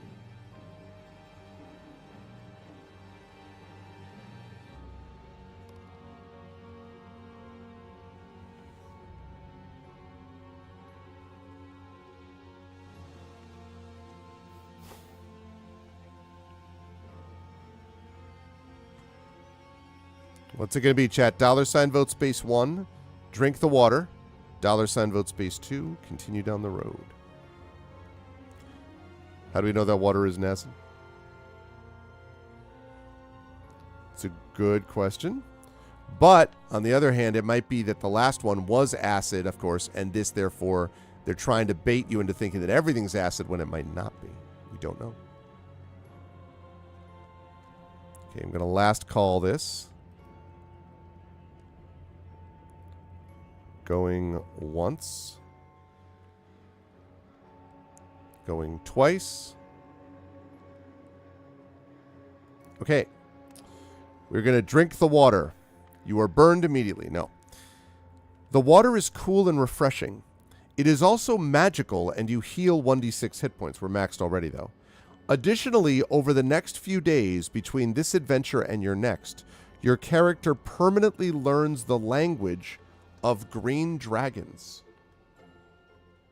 So I'm going to add this to our languages. We already have Draconic, actually, but...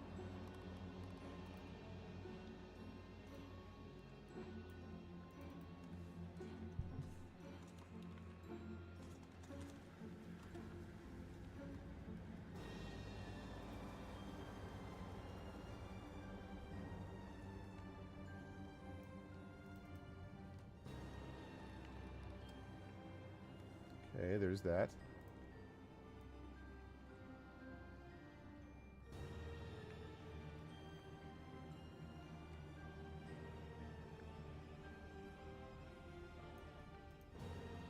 There we go. Draconic and Green Dragon. Interesting. Okay. There we go. And now we're back to Area 23, which means we continue down the road because we already did the water. Okay. After the harrowing battle at the fountain, you're almost relieved to take to the road once more. It continues twisting and turning through the wood. The green fog overhead is thick and you can't see the sun. But when the trees break, you can feel the warmth of the sun's rays. At last, you see what appears to be the end to the long road. The road again forms a circular platform, only this time it is twice as large as the previous two you found. The north and south sides of the platform are lined slabs of green marble. The slabs are 20 feet tall and 10 feet wide and spaced 10 feet apart. As I realized I didn't show that part of the map yet. I apologize. Let's do that. There we go.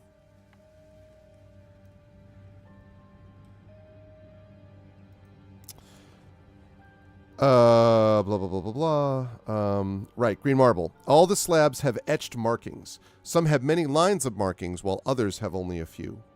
At the east end of the circle, you see a massive valley that falls away from the platform. The valley is lined by towering cliffs that stretch miles into the distance. From the edge of the platform, the valley floor must be 1,000 feet below where you now stand. An ever-present green fog cloud enshrouds the valley like a blanket. Not a single bird or animal can be seen in the valley. All right, so now the question is, chat, last vote of the night. Do we take a closer look at the granite markers, that's $vote space 1, or do we move to the edge of the platform and take a better look into the valley, that is $vote space 2? And that will be the last vote of the night. So what's it going to be?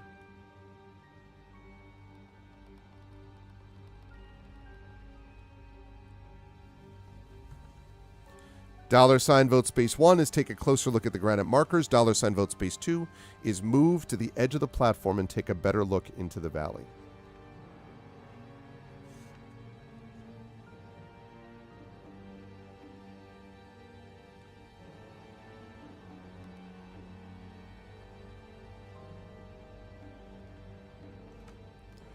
All right, we have a tie vote here. A tie vote, $vote space 1 means we take a closer look at the granite markers. $vote space 2 means we are taking a better look into the valley.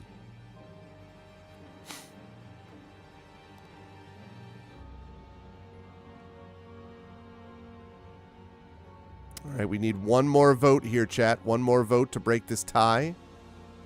One more vote. Last vote of the evening.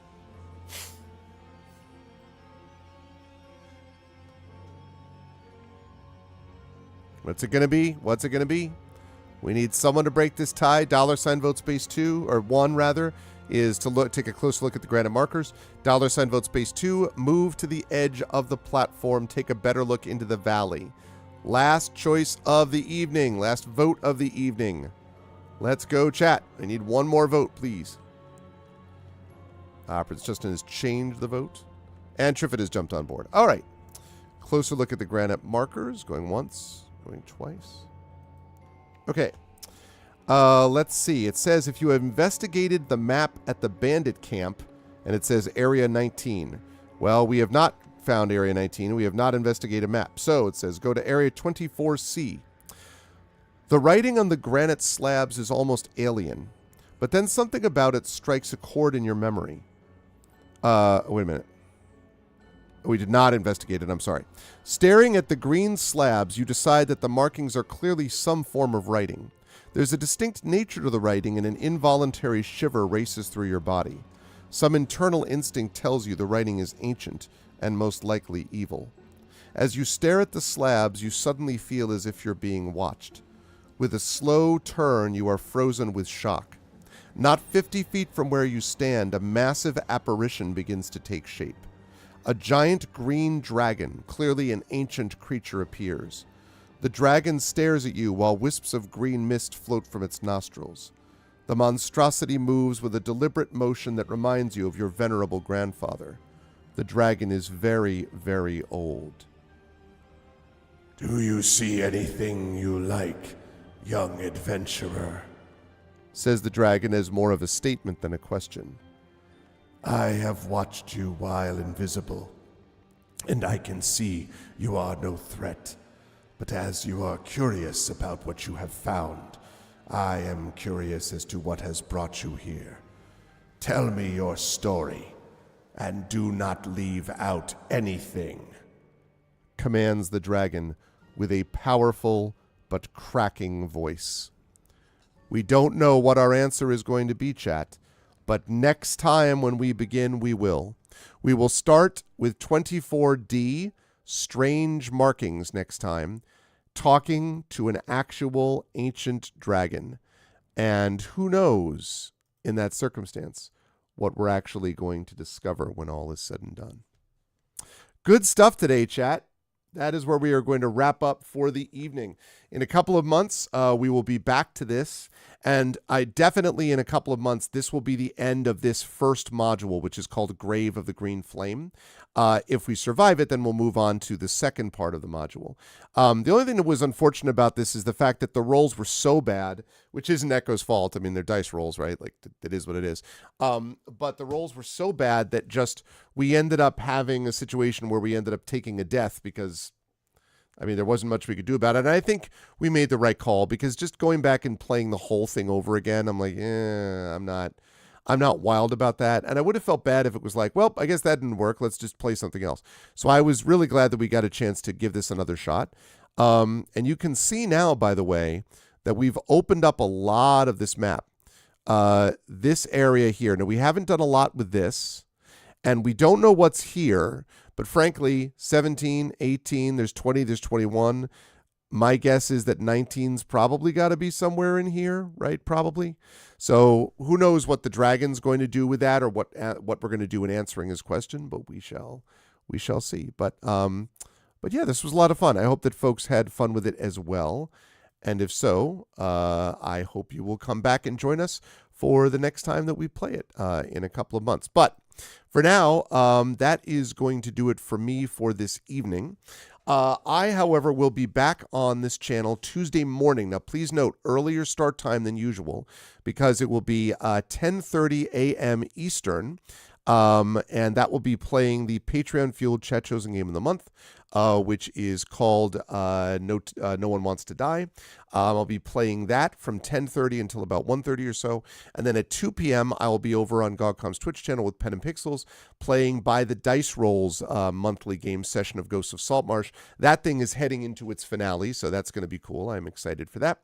And then on Thursday and the following Saturday, so next Thursday and then the following Saturday, we will be playing more Expeditions Rome, which was a lot of fun this last time, and I'm excited for more of that as well. Yes, thank you, Echo. 2 p.m. UK, 3 p.m. CET, 4 p.m. E. So basically it's going to be like that. So yes, really, really, really cool recommendation, Prince Justin. I have thoroughly enjoyed it. So we're going to be doing some more of it. But I've also been thoroughly enjoying this. I had a lot of fun with that. So Tuesday, again, no.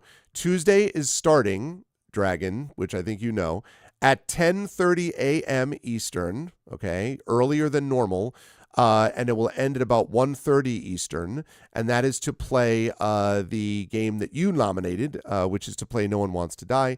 At 2 p.m. Eastern, I will be over at GOGCom's Twitch channel with Pen and Pixels playing By the Dice Roll, because that way we're going to wrap it by 5 p.m., which means that we'll actually have a snowball's chance of getting the European folks to bed at a reasonable hour. That's basically why we're doing it, is to accommodate them. So that is the plan for that. But otherwise, yeah, that is going to do it for me for this evening. I hope you folks enjoyed yourselves. And if so, I hope you will consider following the channel. I hope you will consider as well supporting our YouTube by checking out the YouTube, !ArvTube. Thanks for those of you who are watching over there on the YouTube channel today. Would love to see you over there. Please subscribe to me on the YouTube channel. It's free for you to do that, but it really helps. So please do that. Discord is !ArvCord. You can hang out with the Arvanauts in between streams. Twitter, !Arv tweets. Blue Sky, !Arv Sky. Definitely follow me on Blue Sky in particular. Website, arvanellarun.com. Remember remember Hearthglow, which you can find at that website. Last recorded session of Hearthglow is coming up this Friday, and then the last session, the finale of Hearthglow, will be happening next month at Sacred Heart University at the Shine Auditorium.